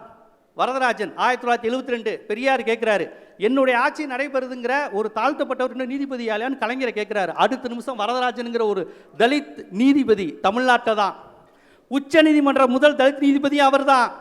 இந்தியாவில் எந்த மாநிலமும், வெஸ்ட் பெங்கால், பீகார், எங்கேருந்தே ஒரு தலித் நீதிபதி வரல, தமிழ்நாட்டில் இருந்து மட்டும்தான் வந்திருக்காங்க. அதுக்கப்புறம் தான் இன்னமும் நீங்கள் சென்னை ஹைகோர்ட்டில் பிசி, எஸ்சி, எம்பிசி அதிகம். நீங்கள் மற்ற ஸ்டேட்டில் போங்க, எல்லா பேருக்கு பின்னாடி சர்மா, பாண்டே, முகர்ஜி, சாஸ்திரி, சேஷாஸ்திரி, ராய், சென், நம்பூதிரி பாட், இப்படி தான் இருக்கும். இங்கே மட்டும்தான் அந்த பேருக்கு பின்னாடி அந்த வால் இல்லாமல் இருப்பான். ஏன்னா ஒடுக்கப்பட்டவனாக இருப்பான். முஸ்லீம், ஏங்க பேங்க் மேனேஜராக முஸ்லீம் இருக்கிறது தமிழ்நாடு தாங்க. வங்கி அதிகாரிகளாக இருக்கிறது தமிழ்நாடு தான். உத்தரப்பிரதேசத்தில் உள்ள ஒரு முஸ்லீம் தமிழ்நாட்டுக்கு வந்து பார்த்தான்னு வச்சுக்கோங்க, எனது பேங்க்கில் முஸ்லீம் அதிகாரியா? முஸ்லீம்களுக்கு அதிகார மட்டத்தில் இருக்கிறது இங்கே தான். இன்றைக்கி இஸ்ரோவில் ஒரு இஸ்லாமிய லேடி ஒரு 2 வருஷத்துக்கு முன்னாடி தென்காசியை சேர்ந்தவங்க வந்திருக்கிறாங்க. ஏன்னா தமிழ்நாட்டின் கட்டமைப்பு இதுதான். பெரியார் அண்ணா பூமி. நிறைய பேர் பெரியார் பூமி, அண்ணா பூமினா என்னன்னு கிண்டல் பண்ணுறாங்க. இதுதான், இது ஒரு 100 ஆண்டு கால வளர்ச்சி. இந்த வளர்ச்சி இன்னைக்கு பிற்படுத்தப்பட்டவனும் ஒடுக்கப்பட்டவனும் பெரியாரை திட்டுறான் பார்த்தீங்களா? அதுவும் பெரியாருடைய வெற்றி தான். அந்த 3% டைரெக்டாக திட்ட முடியாது, 97% நம்மளை வச்சே பெரியாரை திட்ட வைப்பான். அதுதான் நடந்துக்கிட்டு இருக்கு. அதனால் என்ன செஞ்சிச்சுங்கிறத நீங்கள் தமிழ்நாட்டின் பிற மாநிலங்களுக்கு போய் பாருங்கள். நீங்கள் திராவிட கட்சியின் மீது வைக்கின்ற அந்த விமர்சனம்லாம் இருக்குல்ல, இந்த ஊழல், இந்த விமர்சனம், இதையெல்லாம் எல்லா இடத்துலையும் இருக்குது. அது விமர்சிக்க வேண்டியதுதான், அதை எடுத்து போராட வேண்டியதுதான். நீங்கள் இதெல்லாம் இல்லாத ஒரு உட்டோப்பியன் வேர்ல்டு மாதிரி ஹிட்லர், முசோலினிகளுடைய பேச்சுக்கெல்லாம் அப்படி தான் இருக்கும். ஊழலற்ற தன்மை, பரிசுத்தம், எல்லாத்துலேயும் ஒழுக்கமாக இருக்கணும். இந்த மாதிரி எக்ஸ்ட்ரீமாக பேசக்கூடியவங்களாம் கைலாசா தீவுக்கு தான் போகணும். நன்றி திரு ஜீவசகாப்தன். தொடர்ந்து தன்னுடைய முதற்கட்ட கருத்தை முன்வைக்க திருமிகு காளியம்மாள் அவர்களை பேச அன்போடு அழைக்கிறேன். இந்த கொரோனா காலகட்டத்தில் ஒரு 4 ஆண்டு காலம் ஒரு தமிழர் வந்து ஒரு ஆட்சி அதிகாரத்தில் அமர்ந்த போது எல்லாம் சொன்னாங்க, நாற்று நட்டவனுக்கு நாட்டு நடப்பு என்னங்க தெரிய போகுது என்று சொன்னாங்க. உண்மையில் சொல்லப்போனால் இங்கு பேசி அமர்ந்திருக்கக்கூடியவர்களில் எனக்கு தெரிந்து அனைவரும் எங்கள் அண்ணன் போஸ் வெங்கட்டை தவிர அண்ணா திராவிட முன்னேற்ற கழகத்துக்கு தான் பலம் சேர்த்திருக்கிறார்கள் இதுவரைக்கும். ஒரு விவசாயி ஆள வேண்டும் என்று நாம் தமிழர் கட்சியை சேர்ந்த சகோதரி சொன்னார். அதே தான் நாங்கள் சொல்றோம். ஒரு விவசாயி ஐயா எடப்பாடி அவர்கள் மீண்டும் ஒரு மக்கள் மீதான ஆற்றல் யாருக்கும் வந்ததில்லை. ஐயா உங்களுக்கு முன்னால் மரியாதைக்குரிய விஜய் அவர்களுக்கு முன்னால் எம்ஜிஆர் அவர்களுக்கும் அம்மையார் ஜெயலலிதா அவர்களுக்கும் 3 நாட்கள் காத்திருந்து இவர் என் பிரச்சனை தீர்ப்பார் என்ற கூட்டம் பன்மடங்கும் வந்தது. அவரும் சேர்ந்து பேசினார். கூடுதலாக பாரதிய ஜனதா கட்சியை சேர்ந்த அண்ணனும் பேசினார்கள். அண்ணன் ஜீவசகாப்தம் அண்ணன் மொத்தமாக திராவிட கட்சிகள் என்று பேசினார். எனக்கு ரொம்ப வருத்தம்னு, நீங்கள் எங்கள் அண்ணன் போஸ் வெங்கட்டை வச்சுக்கிட்டு பந்தலு கிந்தலுலாம் பேசாதீங்கன்னா அது ரொம்ப வருத்தத்தை தருகிறது. எல்லோருக்கும் இங்கே ஒரு இது இருக்குது, திமுகவை வீழ்த்த வேண்டும். ஆம், திமுகவை வீழ்த்த வேண்டும். எப்படி வீழ்த்த வேண்டும்?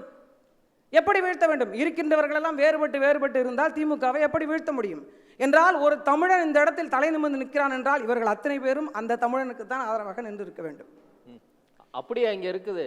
அவங்க வந்து ஜோக்கர் சக்திகள்ன்றாங்க, இவங்க கணக்கிலே எடுத்துக்க மாட்டாங்க. அப்ப எடப்பாடி பழனிசாமியை யாருமே கணக்கில் எடுத்துக்காம பேசிக்கிட்டு இருக்காங்களே, அது எப்படி? மீண்டும் சொல்றேன், அதான் சொன்னாங்க இல்லையா, ஒரு நாட்டு நட்டவருக்கு நாட்டு நடப்பு என்ன தெரியும் சொன்னாங்க. 4 ஆண்டு காலம் அவருடைய ஆட்சி நிர்வாகம், 2 ஆண்டு காலம் கொரோனாவில் போயிடுச்சு. அதில் 40,000 கோடி செலவும் செய்யப்பட்டது. மீதம் இருந்த 2 ஆண்டு காலத்தில் கல்விக்கான ஒரு விடயமாக 11 மருத்துவ கல்லூரிகளை இந்த மண்ணுக்கு கொண்டு வந்தார். 67 கலை மற்றும் அறிவியல் கல்லூரிகளை கொண்டு வந்தவர், 4 சட்டக் கல்லூரிகளை கொண்டு வந்தவர், 4 வேளாண் கல்லூரிகளை கொண்டு வந்தவர்.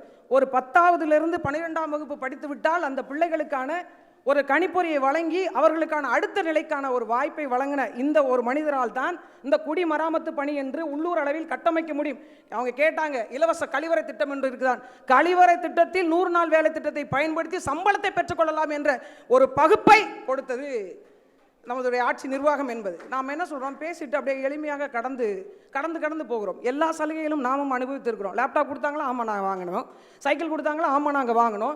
அந்த அரசு பள்ளியில் பேக் கொடுத்தாங்களா, நம்ம வாங்கினோம். அந்த அரசு பள்ளியில் படித்தோம். அப்படி படித்தவர்கள் தான் அதை எளிமையாக கடந்து விட்டு போயிட முடியாது. திமுகவையும் சேர்த்து சொல்கிறேன், அவர்கள் கொடுத்த கல்வியும் தான். அப்படி கொடுத்த கல்விதான் இன்றைக்கு பல நாடுகளில் பொறியியல் வல்லுநர்களாக, பல ஆராய்ச்சியாளர்களாக, இன்னைக்கு மேம்பட்ட ஒரு மக்களாக இருக்கக்கூடிய வாய்ப்பாக இருந்தது. நேரடியாகவே நான் சொல்கிறேன், இன்றைக்கு பெண்களுக்கான இடஒதுக்கீடை பற்றி பேசுகிறோம். ஆனால் உள்ளாட்சி நிர்வாகத்தில் சரிசமமாக ஒரு மாடசாமியினுடைய மனைவி ஒரு வார்டு மெம்பராக, ஒரு ஊராட்சி மன்ற தலைவியாக, ஒரு ஒன்றிய கவுன்சிலராக உட்கார வைக்க முடியும் என்று பெண்ணினுடைய அடையாளமாக இருந்த அம்மையார், புரட்சி தலைவி அம்மையார் அம்மா மட்டும்தான் அதை நிறைவேற்றி சட்டமாக ஆட்சிக்காக. அப்போ ஒரு பெண்மைக்கான ஆளுமை எங்கிருந்து வருது? உள்ளூர் ஆட்சி அதிகாரத்தில் அரசியல் பகிர்வு இல்லாமல் பெண்களின் வளர்ச்சி எங்கிருந்து வரும்? பொல்லாத ஆட்சிக்கு பொள்ளாட்சியே சாட்சின்னு முதலமைச்சர் சமீபத்தில் பேசிக்கிட்டு இருக்காரு. அதுக்கு என்ன பதில் வச்சிருக்கீங்க? மீண்டும் சொல்றேன், இந்த கேள்விக்கு பல முறை மரியாதைக்குரிய எங்க அண்ணன் கல்யாணசுந்தரம் அவர்கள் பதிலளித்திருக்கிறார். நாங்கள் மீண்டும் சொல்கிறோம், பெண்களுக்கு எதிரான குற்றங்கள் நடந்தால் அது கண்டிக்கத்தக்கதும் மன்னிக்க முடியாததும் தான். அதை யாரும் இங்கே ஏற்கல. அண்ணா திராவிட முன்னேற்ற கழகமோ அல்லது ஐயா எடப்பாடி அவர்களோ அதை ஏற்கல. தண்டனைக்கு உள்ளாக்கப்பட வேண்டும் என்று ஒரு தவறு நடந்து விட்டால் அந்த தவறை நான் விசாரித்தால் கூட நியாயம் சரியாக கிடைக்காது என்று சிபிஐக்கு அந்த வழக்கை மாற்றியது ஐயா எடப்பாடி அவருடைய ஆட்சியின் அவருடைய நிர்வாகம். அதை நீங்கள் ஏன் பேசவே மாட்டேங்கிறீங்க?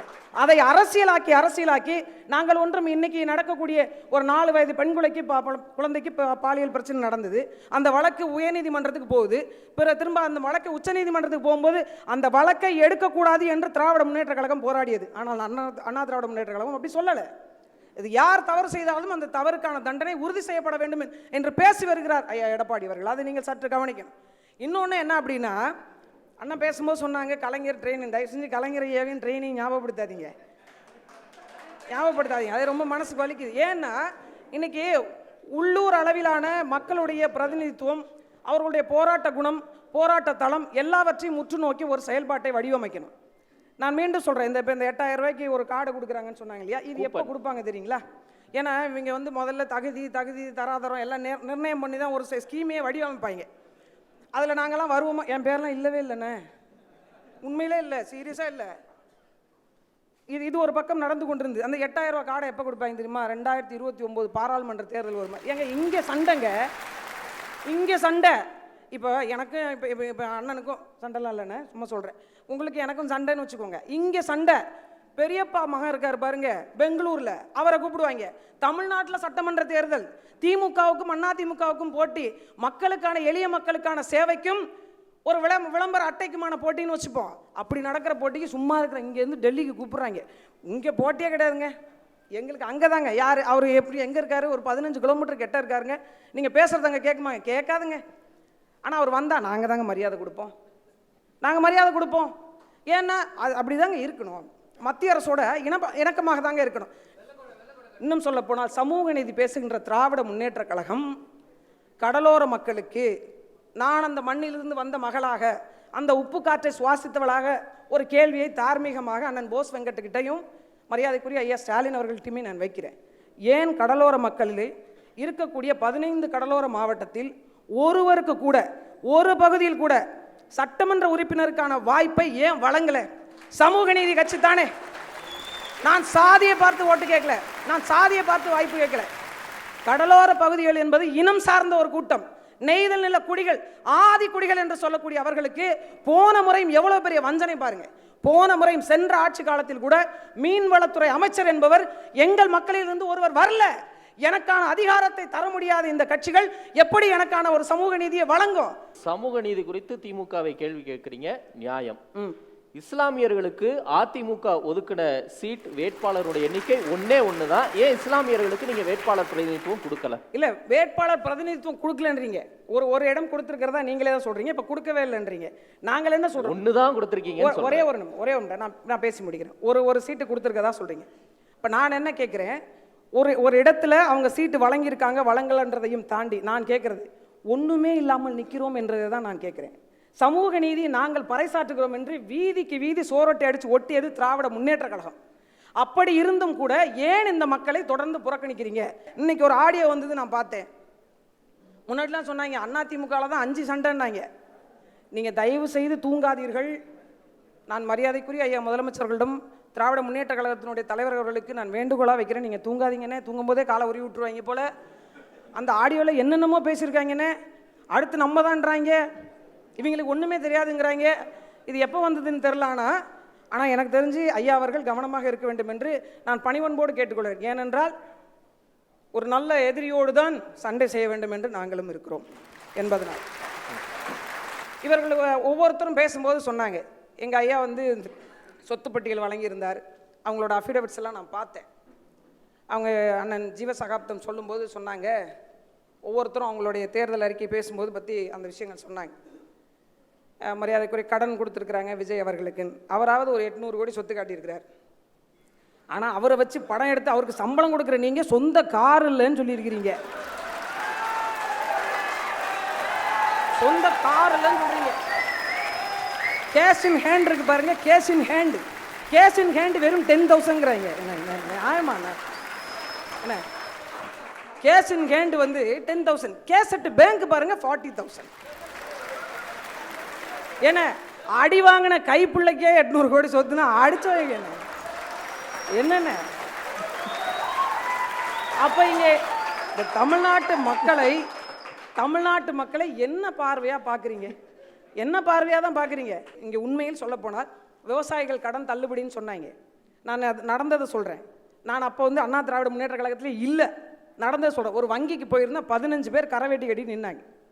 இந்த திட்டம் வரும்போது எனக்கு தெரியல, இது 5 பவுனுக்கு உட்பட்ட ஒரு கூட்டுறவு சங்கத்தில் இருக்கிறவங்களுக்கு தான் இது தள்ளுபடின்னு தெரியல. ஏன்னா அறிவிப்பு அப்படி இல்லை. 5 சவரன் அது நகைக்கடன் தள்ளுபடி அவ்வளோதான் இருந்தது. அவங்களுக்கு தெரியும் போல. பல ஒன்றிய செயலாளருடைய மனைவியினுடைய நகைகள் அடகு வைக்கப்பட்டு மீட்கப்பட்டது. விவசாயிகளுடைய கடன் அப்படியே நிற்கப்பட்டது. ஆனால் அண்ணா திராவிட முன்னேற்ற கழகத்தினுடைய ஆட்சியில் 2016 கிட்டத்தட்ட 500 சொச்சம் கோடி விவசாய கடன் தள்ளுபடியானது. எடப்பாடி அவர்களுடைய ஆட்சி காலத்தில் 11,680 கோடி விவசாய கடன் தள்ளுபடியானது. இன்னும் சொன்ன போனால் சொட்டு நீர் பாசனத்துக்கு 75 விழுக்காடு மானியத்தை கொடுத்து விவசாயத்தை ஊக்குவித்தது அண்ணா திராவிட முன்னேற்ற கழகம். சூரிய ஒளியில் பம்பு செட்டு வைப்பதற்கு 90 விழுக்காடு மானியத்தை வழங்கியது. அப்ப அடிப்படையாக விவசாயி, அடுத்தபடியாக தொழில் வாய்ப்பு, கடலோடிகள், மாணவர்கள், இப்படி ஒவ்வொரு அடிப்படையாக மக்களுடைய தேவைகளை உணர்ந்து செயல்பட்டு இன்றைக்கு அவர் சொல்லியிருக்கக்கூடிய அனைத்து விடயங்களையும் ஓய்வூதிய திட்டம்ங்க. ஓய்வூதிய திட்டம் 1000 ரூபா காசு இருந்தது, 2000 ரூபா காசு இருந்ததுன்னா நான் இன்னைக்கு கொடுக்குற அரிசி பருப்பு வாங்கிட்டு சமைச்சு கௌரவமாக சாப்பிட்டுட்டு இருந்தேன். என் பிள்ளை சோறு போட்டாலும் சரி போடலனாலும் சரி, இந்த சலுகைகளை முற்றிலுமாக நாம் நிராகரித்து விட முடியாது. போய் தயவு செஞ்சு கேட்டு பாருங்க. 60 வயது 80 வயதுக்கு மேற்பட்ட ஓய்வூதியதாரர்களை போய் கேட்டு பாருங்க, அவங்க என்ன வழியோடு இருக்காங்க. எனக்கு ஆம்பளை பிள்ளை இருக்குன்னு கொடுக்க மாட்டேன்ட்டாங்கம்மா. எல்லாம் ஃபில்ட்ரேஷன் தான், எல்லாம் ஃபில்ட்ரேஷன். எனக்கு ஆம்பளை பிள்ளை இருக்குன்னு கொடுக்கல. எத்தனை ஆண் பிள்ளைகள் தன்னுடைய தாய் தந்தையரை 70 வயது 80 வயதுக்கு மேல் வச்சு சாப்பாடு போட முடியுது? அந்த காசில் கூட கை வைத்து விட்டு நாங்கள் வளர்ச்சி திட்டத்தை நோக்கி போய் கொண்டிருப்பது அபத்தத்திலும் அபத்தம். அடுத்த சந்திக்கிறேன். நன்றி திருமிகு காளியம்மாள். தொடர்ந்து தன்னுடைய முதற்கட்ட கருத்தை முன்வைக்க திரு போஸ் வெங்கட் அவர்களை பேச அன்போடு அழைக்கிறேன். முதல்ல இதுக்கு முன்னாடி எத்தனையோ மக்கள் அரங்கங்களில் கலந்துருக்கிறோம். நம்முடைய அன்பு சகோதரர்கள் தாவேகா தொண்டர்கள் இல்லாமல் இருக்கிறதுனால கொஞ்சம் போர் அடிக்குது இந்த இடம். இந்நேரம் கலவரமாக இருக்குன்னு சண்டையாகி போயிருக்கும், சேர தூக்கி அடிச்சிருப்பாங்க. கொஞ்சம் போர் அடிக்குது இந்த இடம். தேர்தல் பணி செய்ய போயிருக்காங்க. அதே மாதிரி அன்பு சகோதரர் சூர்யானந்தனுடைய தொண்டர்களை விட அனைத்து இந்திய அண்ணா திராவிட முன்னேற்ற கழக தொண்டர்கள் அதிகமாக இருக்கிறாங்க. நான் சொல்ல வந்ததே அதுதான். பிரமாதமான கூட்டணி, பிரமாதமான கூட்டணி. ஏன்னா அதை முதல்லையே நான் கவனித்தேன். நான் அக்கா பேசுனா இவங்க கைதட்ட மாட்டேங்கிறாங்க, அண்ணன் பேசுனா அவரு கைதட்ட மாட்டேங்கிறான். இதில் கூட்டணி சரி, ஓகே, அந்த கூட்டணியை பாராட்டுவோம். எனவே நாம் தமிழரை சேர்ந்த அருமை சகோதரி நிறைய விஷயங்களை சொல்லியிருந்தார்கள். எனக்கு பொதுவாகவே இலவசங்களை கிண்டல் செய்பவர்கள் மேலே எனக்கு கொஞ்சம் வருத்தம். ஏன்னா இங்கே உட்கார்ந்துருக்கக்கூடிய அத்தனை பேரும் இலவசங்களோடு வாழ்ந்து கொண்டிருப்பவர்கள், இலவசத்தினால் வந்தவர்கள்ங்கிறத நம்ம பொதுவாக புரிஞ்சுக்கணும். இலவசம் என்ன, இலவசங்கிறதுனாவே என்னங்கிற அடிப்படை அறிவு நமக்கு ரொம்ப அவசியம். இப்போ நம்ம வெளிநாடுகளுக்கு போயிட்டோம், துபாய்க்கு போயிட்டோம்னா சொல்லுவாங்க, ஏப்பா அங்கேயெல்லாம் வந்து பார்த்தீங்கன்னா பஸ்ஸுக்கு காசே இல்லை பாம்பான். ஆனால் அதை அவன் பெருமையாக சொல்லுவான். நம்ம ஊரில் பஸ்ஸில் காசு இல்லைன்னா அதை அப்படியே சிறுமையாக சொல்லுவான், இலவசம் கொடுத்து ஏமாத்துறாங்கப்பான். அங்கே உங்களுக்கு ஒரு கொரோனா வரும் பொழுது வீட்டிற்கு 2 லட்சம் ரூபாய் கொடுத்தார்கள், லண்டனில் 1 லட்சம் ரூபாய் கொடுத்தா, சாதாரண மக்களுக்கு 50,000 ரூபாய் கொடுத்தான் என்று சொன்னால் அங்கெல்லாம் மக்களை நன்றாக பார்த்து கொண்ட நாடு என்று சொல்வான். ஆனால் இங்கே 4,000 ரூபா 5,000 ரூபா கொடுத்தா லஞ்சத்தை கொடுத்து ஏமாத்துகிறார்கள், இலவசத்தை கொடுத்து ஏமாற்றுகிறார்கள் என்று சொல்லுவான். யாரால இலவசம் கொடுக்க முடியும்? இலவசம் என்பது என்ன? இது ஒரு ஒன்றியத்தால் ஆனது, நம்ம ஒரு மாநிலம். அப்போ ஒன்றியம், மாநிலம், மாநிலத்திலிருந்து வட்டி வழங்கப்படுகிறது, வரி வழங்கப்படுகிறது. இந்த மாதிரி எல்லா மாநிலங்கள்லேருந்து வரியை நம்ம கொடுக்குறோம், சென்ட்ரல் நமக்கு ஷேர் பண்ணி கொடுக்குது. அதையும் மீறி ஒரு இலவசம் கொடுக்க முடிகிறது என்று சொன்னால் ஒரு மாநிலம் தன்னிலை வளர்ச்சி பெற்றால் மட்டும்தான் கொடுக்க முடியும். அப்படி ஒரு மாநிலம் தன்னிலை வளர்ச்சி பெற முடியுங்கிற ஒரு தலைவர் மட்டும்தான் இலவசங்களை அனௌன்ஸ் பண்ண முடியும். அப்படி பார்த்தால் 1000 ரூபாய் மகளிர் உரிமை தொகை கொடுப்போம் என்று நம்முடைய தலைவர் சொல்கிறார், முதல்வர் சொல்கிறார். அப்போ என்ன சொல்கிறாங்க? இதே அண்ணன் எடப்பாடி பழனிசாமி அவர்கள் கொடுக்கவே முடியாது, நிர்வாக சிக்கல் வரும் என்று சொல்கிறார். பின் எப்படி கொடுக்க முடிந்தது? ஒரு தலைவனுடைய புத்திசாலித்தனமும் தைரியமும் ஒன்றே ஒன்று தான். தன் மக்களை விரும்பினால் அவன் எப்படியும் கொடுத்துருவாங்கிறவன் தான் தலைவன். அது இயலாது என்ற அண்ணன் திரு எடப்பாடி பழனிசாமி அவர்கள் தற்போது 2000 ரூபாய் கொடுக்க முடியும் என்று எப்படி சொல்ல முடியும்? இது என் கேள்வி. திரு போஸ் ஒரு முறை திரு போஸ் வெங்கட், இப்ப தமிழ்நாட்டை திராவிட மாடல் அதீத அளவு வளர்ச்சியில கொண்டு போய் நிறுத்திருச்சு, சாதனை பண்ணிட்டீங்க. அப்புறம் ஏன் 1000 ரூபாய் 2000 ரூபாய் உயர்த்தி கொடுக்குறீங்க? எதுக்கு 8000 ரூபாய் கூப்பன் கொடுக்குறீங்க? அந்த வளர்ச்சியே உங்களுக்கு வெற்றியை பெற்று கொடுத்துறாதா? இதுதான் உங்களுக்கு வெற்றியை தேடி. இப்பதான் நான் சொன்னேன், கொடுக்கவே முடியாது என்ற கட்சியில் இருந்து ஆட்சிக்கு வந்து 1000 ரூபாய் கொடுத்து உங்களிடம் நம்பிக்கை ஏற்படுத்தி இருக்கிறோம். கட்டாயமாக இந்த மாநிலத்தினுடைய வளர்ச்சியை பொறுத்தவரையில் 2000 கொடுப்பது எளிது என்று நாங்கள் சொல்கிறோம். வேண்டுமென்றால் அவர்களுடைய தலைவர்களை 3000 கொடுப்பேன் என்று வேணும் சொல்ல சொல்லுங்க. இல்ல கொடுக்க சொல்லுங்க. அவன் நான் 3000 ரூபாய் கொடுப்பேன் என்று வேணால் தேர்தல் அறிக்கை மாற்றி கொடுக்க சொல்லுங்களேன். கொடுக்க முடியும்னு சொன்ன முதல்வர் கொடுக்காம விட்டுருந்தா தான் நீங்க அந்த கேள்வியை கேட்கணும். கொடுத்தவன் 2000 ரூபாய் கொடுக்குறாங்கிறான், அவன்கிட்ட தைரியம் இருக்கு. முன்னாடி கொடுக்க முடியாதவங்க எப்படி இந்த கேள்வியை நம்மளோட கேட்க முடியும்? என்னமா இல்ல, உங்ககிட்ட நிறைய கேள்வி இருக்கும். நான் ஏற்கனவே சொன்னதுதான், மேடையில் ஏறி பேசக்கூடிய தகுதியை வளர்த்துக் கொள்ளுங்கள். நல்லா வாங்க, எல்லாரும் நல்லா இருங்க. அதைத்தான் நானும் வேண்டிக் கொள்கிறேன். என்னை மாதிரி பேச்சாளராக ஆவார்கள், அக்கா போல் அரசியல்வாதியாக ஆவார்கள், பின்பு பேசலாம். நீங்கள் தற்போது பார்வையாளர்களும் கேட்பதற்காக மட்டும்தான் வந்திருக்கிறீங்க. சகோதரி மாதிரி சொல்றதுக்கு எனக்கு தெரியாது. பிரமாதமா பதில் சொன்னேன். எனக்கு பதில் ஏன்னா அவங்க வீட்டு வளர்ப்பு அப்படி. அண்ணன் சீமான் மாதிரியே பிரமாதமா பதில் சொன்னாங்க. நாங்க ரொம்ப மரியாதையாக வளர்க்கப்பட்ட கட்சி, நாங்க ரொம்ப மரியாதையாவே பேசிட்டு போயிடுறோம். ஆமா, அதற்கு பிறகு அதான் நான் சொல்லிட்டேனே, நான் எப்பவுமே சொல்ல, நான் திமிர் பிடித்த திமுக காரன், தனியாக தான் உங்களோட பேசுவேன். எனக்கு நல்லா ஞாபகத்து இருக்கு, ராயபுரத்தினுடைய வேட்பாளர் என்னுடைய அருமை அண்ணன் ஜெயக்குமார் அவர்கள் வந்து ஒரு அழகான ஒரு சிங்கம், அந்த சிங்கம் ஒரு அழகான ஒரு வார்த்தை சொன்னார். நானாச்சும் ஜெயிச்சிருப்பேன், ஏன்டா பிஜேபியோட கூட்டணி வச்சு என்னை தோற்கடித்தீர்கள் எனது சிங்கம் சொன்னதை அப்போ யாரும் மறுக்க முடியாது. அருமை சகோதரி அவர்கள் கேட்கிறார், இது மாதிரி எதுக்கு நீங்கள் தமிழ்நாட்டுக்கும் டெல்லிக்கும் எதுக்கு போட்டின்னு சொல்லி கேட்குறீங்க? தமிழ்நாட்டுக்கும் இங்கே அதிமுக தான் இருக்கே, அதிமுகவுக்கும் போட்டின்னு கேட்க உண்மையிலே அது ரொம்ப வருத்தம் உண்டு. திமுகவிற்கும் அதிமுகவிற்கும் போட்டியாக ஆரோக்கியமாக இருக்கக்கூடிய, தமிழகத்தை வளர்க்கக்கூடிய அந்த நம்ம மாநிலத்திற்கான கட்சியாக இருக்குன்னு தான் எனக்குமே ஆசை. அம்மையார் இருக்கும் பொழுதோ, புரட்சி தலைவர் இருக்கும் பொழுதோ இங்கே தான் எல்லாமே தீர்மானிக்கப்பட்டுச்சு. நீங்கள் என்னைக்கு தொகுதி உடன்பாடை டெல்லியில் வச்சுறீங்களோ, வச்சப்ப டெல்லின்னு தானே சொல்லணும். நீ அங்கே தானே தொகுதி உடன்பாடு பண்ணீங்க, திரு அமித்ஷா அவர்களோடு தானே உடன்பாடு பண்ணீங்க. அப்போ உடன்பாடு பண்ணால் எங்களுக்கும் டெல்லிக்கும் போட்டியுமா, எங்களுக்கும் தமிழ்நாட்டுக்கும் போட்டியா? அதனால டெல்லிக்கு போட்டின்னு சொல்லாமல் வேற என்னத்தை போட்டின்னு சொல்லுவோம். ஆகவே அது டெல்லிக்கும் தமிழ்நாட்டுக்குமான போட்டியாகத்தான் அது கருதப்படுகிறது.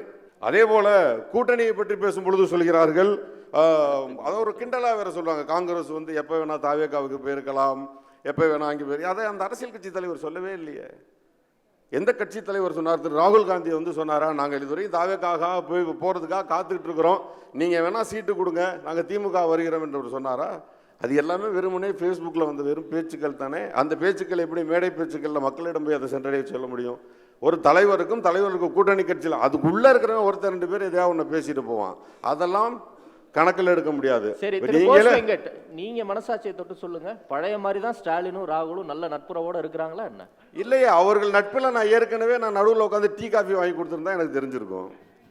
ராகுல் காந்தி எங்கேயோ இருக்காரு, டெல்லியில இருக்காரு, என்னுடைய முதலமைச்சர் எங்கேயோ இருக்கு, அவங்களெல்லாம் நெருங்கி பழகக்கூடிய அளவில் நான் இல்லை. செவரை தாண்டி அது நானுமே நீங்க சொல்ற மாதிரி ஃபேஸ்புக்கில் இருக்கிறத நம்பி வேணா இங்கே சொல்லலாம், அதை நான் நம்பி சொல்ல மாட்டேன். மேடைகளில் வந்து பொய் சொல்லக்கூடாதுன்ற பார்த்தாலும் அதை சொல்லக்கூடாது. அங்கே எங்கேயோ ஒரு கட்சியில் அந்த பிரச்சனை இருக்குது, இந்த பிரச்சனை, அது கூட்டணி கட்சியில் கம்யூனிஸ்ட் 5ன்றாங்க. இன்னைக்கு வந்து பம்பர சின்னத்தில் நான் நிற்க மாட்டேன், எல்லாமே நான் உதயசூரியனில் நிற்கிறேன்னு சொல்லக்கூடிய ஒரு மிகச்சிறந்த கூட்டணி தலைவராக, கூட்டணியில் ஒருவராக இருக்கிறார் மதிமுகவை சேர்ந்த கோபாலசாமி அவர்கள். திரு கமலஹாசன் அவர்கள் எனக்கு வந்து சீட்டே வேணாம், நீங்கள் அதிகமான இதில் நில்லுங்க சீட்டுகள் சொல்லக்கூடிய தகுதியுடைய கமலஹாசன் அவர்கள் இருக்கிறார்கள். இது கூட்டணியில் பிரச்சனையா? உதயசூரியன்ல நிக்க சொன்னாங்க, அதனால நிக்கலன்னு சொன்னாரு கமலஹாசன். உதயசூரியன் நிக்க சொன்னாரு, அதனால நிக்கலைன்னா கலந்துக்கலன்னு சொல்ற பெரிய மனுஷத்தன்மை அவருக்கு இருக்கா இல்லையா? அதானே கூட்டணி. கூட்டணினா என்ன? ஏங்க நீங்க சொன்னதை வந்து கமலஹாசன் என்ன சொல்லியிருக்கணும்? வெளியே போறேன்ல சொல்லியிருக்கணும். இல்லைன்னு நீங்க உதயசூரியன்ல 2 பேரும் நிப்பாட்டுக்குன்னு சொன்னா அருமையான கூட்டணி நடத்தக்கூடிய ஒரு தலைவர் இருக்கிறார், அதனால சொன்னாரு. அதானே உண்மை. திரு வேல்முருகன் அவர் வெளியே சொன்னீங்க கேட்டீங்களா, பிரமாதமான விஷயம் தான். வேல்முருகன் அவருக்கு எதிராக வெளியே போய் சொன்னார்னா அவங்க 2 சீட்டோ 3 சீட்டோ அதிகமாக கேட்டார்கள், கொடுக்க முடியாத சூழல். அவர் வெளியே சென்றார். தவிர போனோடனே அவர் என்ன சொன்னார்? நான் பாரு இந்த எலெக்ஷனில் திராவிட முன்னேற்ற கழக மந்திரிகள் ஒவ்வொருத்தரை பற்றி பேசுவோம், அப்படி ஒன்றும் பேசலையே இது வரைக்கும். பேசுவதற்கு ஒன்றும் இல்லை, பேசலை. பேசுவதற்கு ஒன்றும் இல்லை, பேசலை. இனி ஆரம்பித்தாலும் எலெக்ஷன் டைமில் யார் பேசினாலும் மக்கள் முட்டாள்கள் கிடையாது. எலெக்ஷனுக்காகவும் வாக்கு வாங்குவதற்கும் இல்லைன்னா காசை வாங்கிக்கிட்டு வாக்கை உடைப்பதற்காகவும் பொய் சொல்லும் கூட்டம் தான் வெளியே வரணும் மக்களுக்கு தெரியும். அதனால் அது எந்த மக்களும் நம்ப மாட்டார்கள். அதே மாதிரி இந்த முறை என்னுடைய அருமை சகோதரி காளியம்மாள் அவருடைய பேச்சை நான் பல நாட்களாக கேட்டிருக்கிறேன். அவர்களுக்கு ஒரு வகையில் நான் ரசிக்கணும் கூட. அந்த முறையில் ஒரு சகோதரி ரொம்ப திணறி போய் நின்ன மேடை தான் இப்போ வருங்காலங்களில் அவங்க அதிமுக மேடைன்னு ரொம்ப திணற ஆரம்பிச்சிட்டாங்க. என்ன ரீசன்னா, இப்போ அங்கிட்டும் பேச முடியாது, இங்கிட்டும் பேச முடியாது. நம்ம ஏற்கனவே பேசுனதெல்லாம் எடுத்து குத்தி காட்டி பேசுவதற்கான சூழல். இதே இலவசத்தை இன்று அன்பு சகோதரி எப்படி நாம் தமிழர்லேருந்து பேசினாங்களோ அதே மாதிரி பல முறை பேசியிருக்கிறார். இலவச எதிர்த்து நீங்கள் பேசியிருக்கிறீர்கள். ஆனால் அதே உங்களுடைய கட்சியை சேர்ந்த உங்களுடைய தலைவர் அவர்கள் சொல்கிறார் 1000-2000 கொடுப்போம் என்று சொல்கிறார். இதை போன்ற பல்வேறு விதமான உங்களுக்கு எதிர்மறையான விஷயங்களை நீங்கள் அனைத்து இந்திய அண்ணா திராவிட முன்னேற்ற கழகத்திற்கு சென்ற பிறகு நீங்கள் மிகப்பெரிய கோபக்காரராக வாங்கி எனக்கு இந்த கட்சியே வேணான்னு போயிட்டு ஒரு அளவுக்கு ஏகப்பட்ட விஷயங்களை அண்ணன் எடப்பாடி அவர்கள் தெரிவித்திருக்கிறார். ஆனால் நீங்கள் அவரையே மிகச்சிறந்த தலைவர் என்று சொல்லக்கூடிய ஒரு சூழலுக்கு தள்ளப்பட்டதை நான் மிகவும் வருத்தத்தோடு எடுத்துக்கொள்கிறேன். அப்பா டைம் கொடுப்பா, எழுதி வச்சிருக்கேன், புரிய மாட்டேங்குது. அவங்க வேகமா பேசணும்னு நம்மளும் வேகமா எழுதுறோம், அது புரிய. அதே மாதிரி எனக்கு தெரிஞ்சு ஜெயலலிதா அம்மாவை அவங்க அசிங்கமா பேசுற மாதிரி நான் கூட பேசுறது இல்லை. பட் அவர்களை அம்மையார் என்று சொல்லி நீங்க பேசும்போது ஒரு நிமிஷம் எனக்கே வந்து தலை சுத்தி போச்சு. அதே மாதிரி மருத்துவக் கல்லூரி பத்தி சொன்னீங்க. மருத்துவக் கல்லூரியுடைய பர்மிஷன்ங்கிறது வந்து தமிழ்நாட்டினுடைய எந்த கட்டமைப்புக்குள்ள அதை செய்ய முடியுங்கிறது உங்களுக்கு தெரியணும். அப்படி இந்த வருடம் ஒருவேளை திராவிட முன்னேற்ற கழகமும் அனைத்து இந்திய அண்ணா இங்கே தமிழகத்தினுடைய யார் ஆட்சி வந்தாலும் இங்கே மருத்துவக் கல்விக்கு அத்தனை அப்ரூவலையும் கொடுக்க வேண்டியது சென்ட்ரல் கவர்மெண்ட் தான். சென்ட்ரல் கவர்மெண்ட்டுக்கு திமுக பிடிக்கலன்னா எப்படி கொடுப்பாங்க?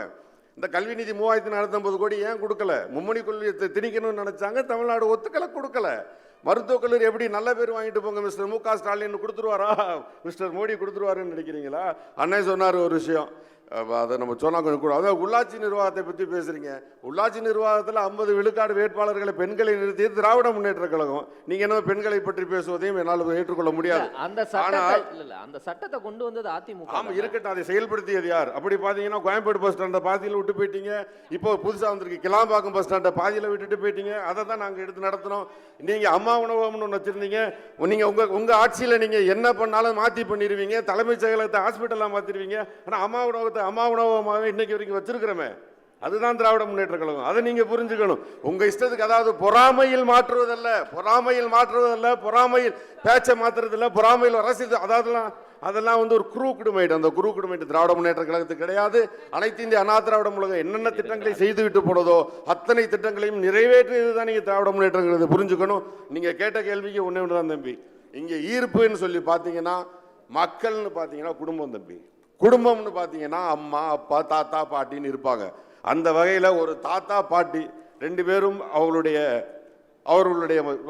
இல்லம் தேடி அவங்க வீட்டுக்கு செல்லக்கூடிய மருத்துவமாக இருக்கட்டும், ஒரு தாயார் என்று எடுத்துக்கொண்டால் அவர்களுக்கு செல்லக்கூடிய மகளிர் உரிமை தொகையாக இருக்கட்டும், அவருக்கு செல்லக்கூடிய அந்த மகளிர்களுக்கான விலையில்லா பஸ்ஸாக இருக்கட்டும், அதே போல அண்ணனை எடுத்துக்கொண்டால் நான் முதல்வனாக திட்டமாக எடுத்துக்கிட்டும், அக்காவை எடுத்துக்கிட்டா இலவச லேப்டாப்பாக இருக்கட்டும், தம்பி தங்கச்சி எடுத்துக்கொண்டால் கல்லூரி வழங்கக்கூடிய மாதம் 1000 ரூபாயாக இருக்கட்டும், இப்படி ஒரு குடும்பத்தில் இருக்கக்கூடிய அனைவருக்கும் போய் சேர்ந்த ஒரே அரசு இந்தியாவிலேயே இந்த திராவிட முன்னேற்ற கழக அரசு தான். ஆக ஈர்ப்பு என்பது திராவிட முன்னேற்ற கழகத்திற்கு தான். திரும்பவும் சந்திப்போம். நன்றி திரு போஸ் வெங்கட். மக்களரங்கத்தின் முதல் சுற்று காரசாரமான கருத்துக்களால் நிறைவடைந்திருக்கிறது. தொடர்ந்து இரண்டாவது சுற்று முதல் பேச்சாளராக திரு ஞானசெல்வின் இன்பராஜ் அவர்களை பேச அன்போடு அழைக்கிறேன். ஒரு பெரம்பூர் தொகுதியில் விஜய் அவங்க போட்டியிடுவது மத ரீதியாகவும் சாதி ரீதியாகவும் அங்கே இருக்கக்கூடிய வாக்கு வங்கியை மையப்படுத்தி அவர் போட்டியிடுறாருன்னு குறிப்பிட்டாங்க. பெரம்பூரில் இருக்கக்கூடிய ஓட்டு எண்ணிக்கை 2,22,792. அதில் கிறிஸ்தவர்களுடைய ஓட்டு எண்ணிக்கை 30,000, முஸ்லீமுடைய ஓட்டு எண்ணிக்கை 10,000. அங்கே இருக்கக்கூடியது பட்டியலினத்தை சார்ந்தவர்கள். இது புள்ளி விவரம். அப்படின்னா திமுகவை சேர்ந்தவர்கள் பொய் பிரச்சாரத்தை மட்டுமே மையப்படுத்தி பயணிக்கக்கூடியவர்கள் என்பதற்கான ஆதார புள்ளி இது. சகோதரி நாம் தமிழர் இயக்கத்தை சார்ந்தவர்கள் சொன்னார்கள், புல்லு கட்டு பாக்கெட்ல வச்சிருந்தாரு, வெளியே கட்டினாருன்னு. அண்ணன் சீமான் அவர்களை விட இந்த அரசியல் களத்திலே காமெடிகளை செய்து கொண்டும் கருத்துகள் என்கின்ற போர்வையிலே பொய்யான தகவல்களை எடுத்து வைத்துக் கொண்டும் பேசுவதற்கு வேறு யார் இருக்கிறார் என்கின்ற ஒரு வார்த்தையை மட்டும் நீங்கள் சொல்லுங்கள். நீங்கள் தமிழ் தேசியத்தை மையப்படுத்தி பேசுகின்றீர்கள். இதே விடுதலை புலி இயக்கத்தை, அந்த விடுதலை புலி இயக்கம் தவறு செய்தது என்று ஐநா மன்றத்தில் நாரிமன் என்பவரை வைத்து நீங்கள் ஒரு அறிக்கை தாக்கல் செய்யவில்லையா? நீங்கள் ஆதாரம் என்னிடம் இருக்கிறது, ஆதாரம் என்னிடம் இருக்குது, இருக்குங்க, இல்லாம நான் பேசல, இருக்கு. அது மாதிரி அதே மாதிரி சொல்றேன், புல்லு கட்டுகளை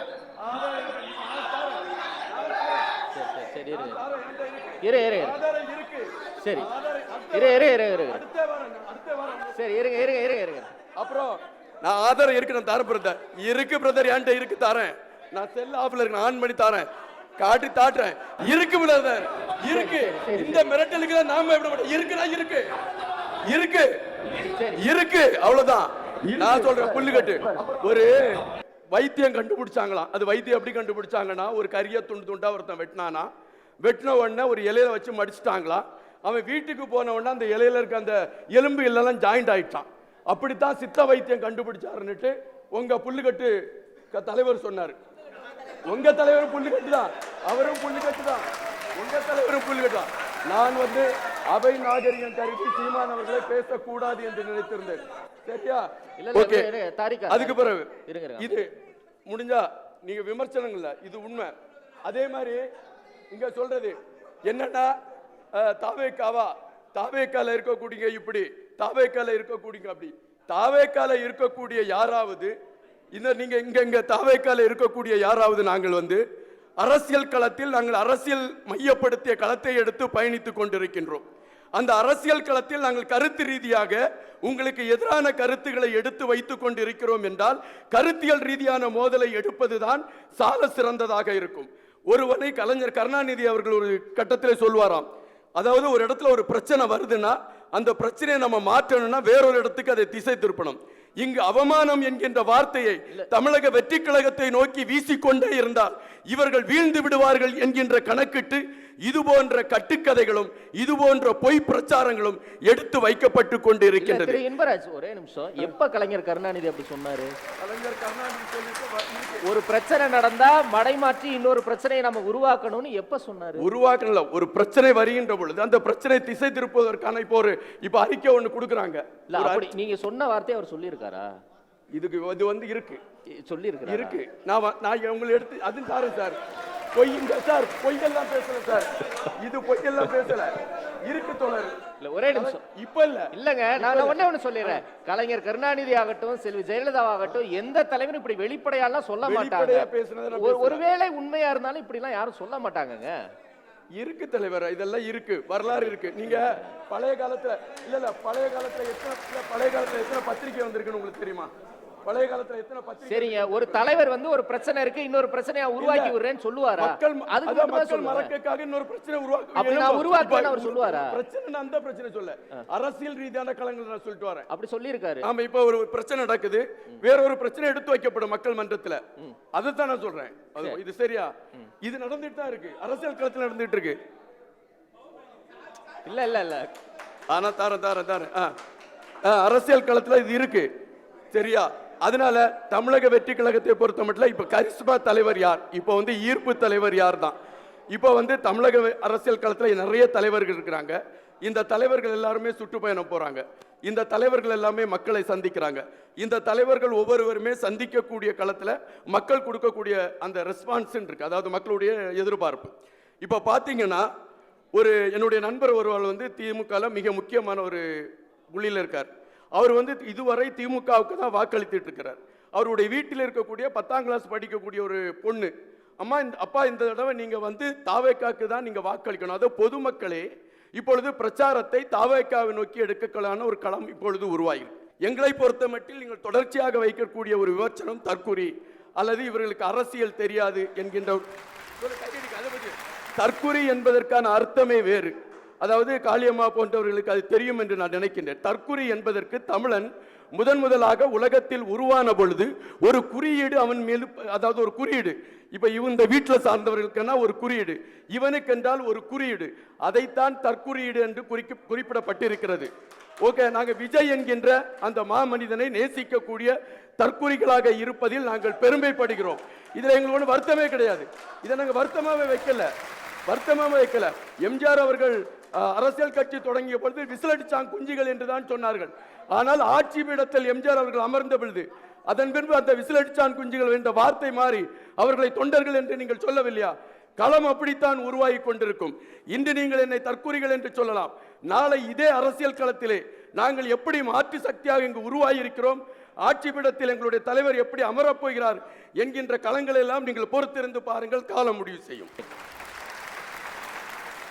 நன்றி திரு ஞானசெல்வன் இன்பராஜ். தொடர்ந்து தன்னுடைய நிறைவு கருத்தை முன்வைக்க திருமிகு தாரிகா சல்மான் அவர்களை பேச அன்போடு அழைக்கிறேன். சொல்லுவாங்க, உண்மையை சொல்றவங்க தெய்வத்துக்கு சமம்னு சொல்லுவாங்க. திமுகவும் அதிமுகவும் ஒருத்தர் மேல ஒருத்தர் குற்றச்சாட்டை மாறி மாறி உண்மையை சொல்லி அதை நிரூபிச்சிட்டீங்க. ரொம்ப நன்றி. ஒண்ணுமில்ல, நான் இதை செஞ்சோம், திமுக இதை செஞ்சிச்சு, அதிமுக இதை செஞ்சிச்சுன்னு திமுக சொன்னதை விட அதிமுக தான் ஒருபடி அதிகமாக சொன்னாங்க. எங்கள் அக்கா காளியம்மாள் ரொம்ப சிறப்பு. ஒன்றும் இல்லை, 23ஆம் தேதி தேர்தல் வருது இல்லையா, அதுக்கு முன்னாடி ஒரு 3 நாளைக்கு முன்னாடி 20ஆம் தேதியிலேருந்து கரண்ட்டு கட்டாக போயிடும். ஒவ்வொரு தேர்வுலையும் கரண்ட்டு கட்டு. அத்த ராத்திரில் திமுகவும் சரி அதிமுகவும் சரி கொடுக்க வேண்டியதை கொடுத்தால் மக்கள் தர வேண்டியதை தானாக தருவார்கள் என்கின்ற மனநிலையில் பணப்பட்டுவாடா செய்வார்கள். நான்லாம் 14 ட்ரோன் வாடகைக்கு எடுத்து வச்சிருக்கேன், பறக்க விட போகிறேன். பறக்கும் படை எங்கள் ஊரில் நத்தை மாதிரி ஊரும் படையாக இருக்குது, அதனால நான் ட்ரோன் வாடகைக்கு எடுத்து வச்சிருக்கேன். இப்போ அதுதான் செய்தி, தெரிஞ்சுக்கங்க. இப்போ பணம் இருக்குமே, அப்புறம் ட்ரோன் விட்டு எப்படி கண்டுபிடிக்கும்? ட்ரோனில் வந்து பிளாக் அண்ட் ஒயிட் தெரியும்ல, பிளாக் அண்ட் ஒயிட்டில் எடுக்கும் ட்ரோனு. அதனால தான் வாடகைக்கு, அதெல்லாம் வாங்க காசு இல்லைன்னே வாடகைக்கு வாங்கி வச்சிருக்கிறேன், தெரிஞ்சுக்கங்க. அப்போ இலவசத்தை சொன்னால் எனக்கு வந்து கோவம் வரும்னு சொன்னாங்க போஸ் அண்ணன். அது திமுக அதிமுக 2 பேத்துக்குமே இலவசத்தை நாங்கள் வந்து விமர்சித்தா கோவம் தான் வரும். அண்ணன் சொன்னாங்க, பஸ்ஸுலாம் வெளிநாட்டில் வந்து இலவசமாக போய்கிட்டு இருக்கு, இங்கே வந்து இலவசமாக பஸ் விட்டா கோச்சுக்கிறாங்க அப்படின்னு. இலவசமாக வெளிநாட்டில் பஸ்ஸு போகுதுன்னு, ஆனால் இங்கே பல பேர் பர்ஸே வந்து சும்மா காலியாக தானே உட்காந்துருக்கு. நாங்கள் எங்கள் பர்ஸு காலியாக இருக்குங்கிறத பற்றி பேசுகிறோம். அப்போ சூர்யா அண்ணா சொன்னாங்க, எடப்பாடி அவர்கள் பிஜேபி கூட்டணியிலேருந்து இல்லை முதல் கோணம் முற்றிலும் கோணம், அதுதான் அவருடைய முதல் பாயிண்ட். முதல் கோணம் முற்றிலும் கோணம் பற்றி பேசினார்ல. அப்போ நாங்கள் கேட்குறோம், எடப்பாடி அவர்கள் பிஜேபியோடு ஒட்டுமில்லை உறவும் இல்லைங்கிற ஒரு நிலைப்பாடில் இருந்துட்டு இப்போ பிஜேபியோட கூட்டணி வச்சிருக்கிறாரே, இது அண்ணன் எப்படி பார்க்குறீங்க? முதல் கோணம் முற்றிலும் கோணம்னு பார்க்குறீங்களா, இல்லை நல்ல ஆரம்பம் என்று பார்க்குறீங்களா? அதுக்கு பதில் சொல்லுங்க. திருமதி தாரிகா, நீங்க கூட தான் முதல்ல விஜய் ஆகாவோகோன்னு சொன்னீங்க, இன்னைக்கு அந்த அடி அடிக்கிறீங்க. விஜய் ஆகாவோகோ என்று சொல்லல, நான் கூட்டணியை பத்தி பேசுறேன். விஜய் ஆகா ஓஹோ இல்ல. நாளைக்கு அஜித் அவர்கள் அரசியலுக்கு வந்தாலும் ஆகா ஓஹோ தான், வாங்க நல்லது செய்யுங்கன்னு. இங்க கொள்கை என்ன கோட்பாடு என்னன்னு கேட்கும் போது திமுக அதிமுகவை பிரிண்ட் எடுத்து கொடுத்ததுக்கு அப்புறம் திமுக அதிமுகவோட சேர்த்து இங்க இருந்து விலக்கி வைக்கப்பட வேண்டிய அரசியல், அது தாவேக்காவோட அரசியல்ங்கிறது எங்களோட நிலைப்பாடு. அதில் நாங்க சரியா இருக்கிறோம்.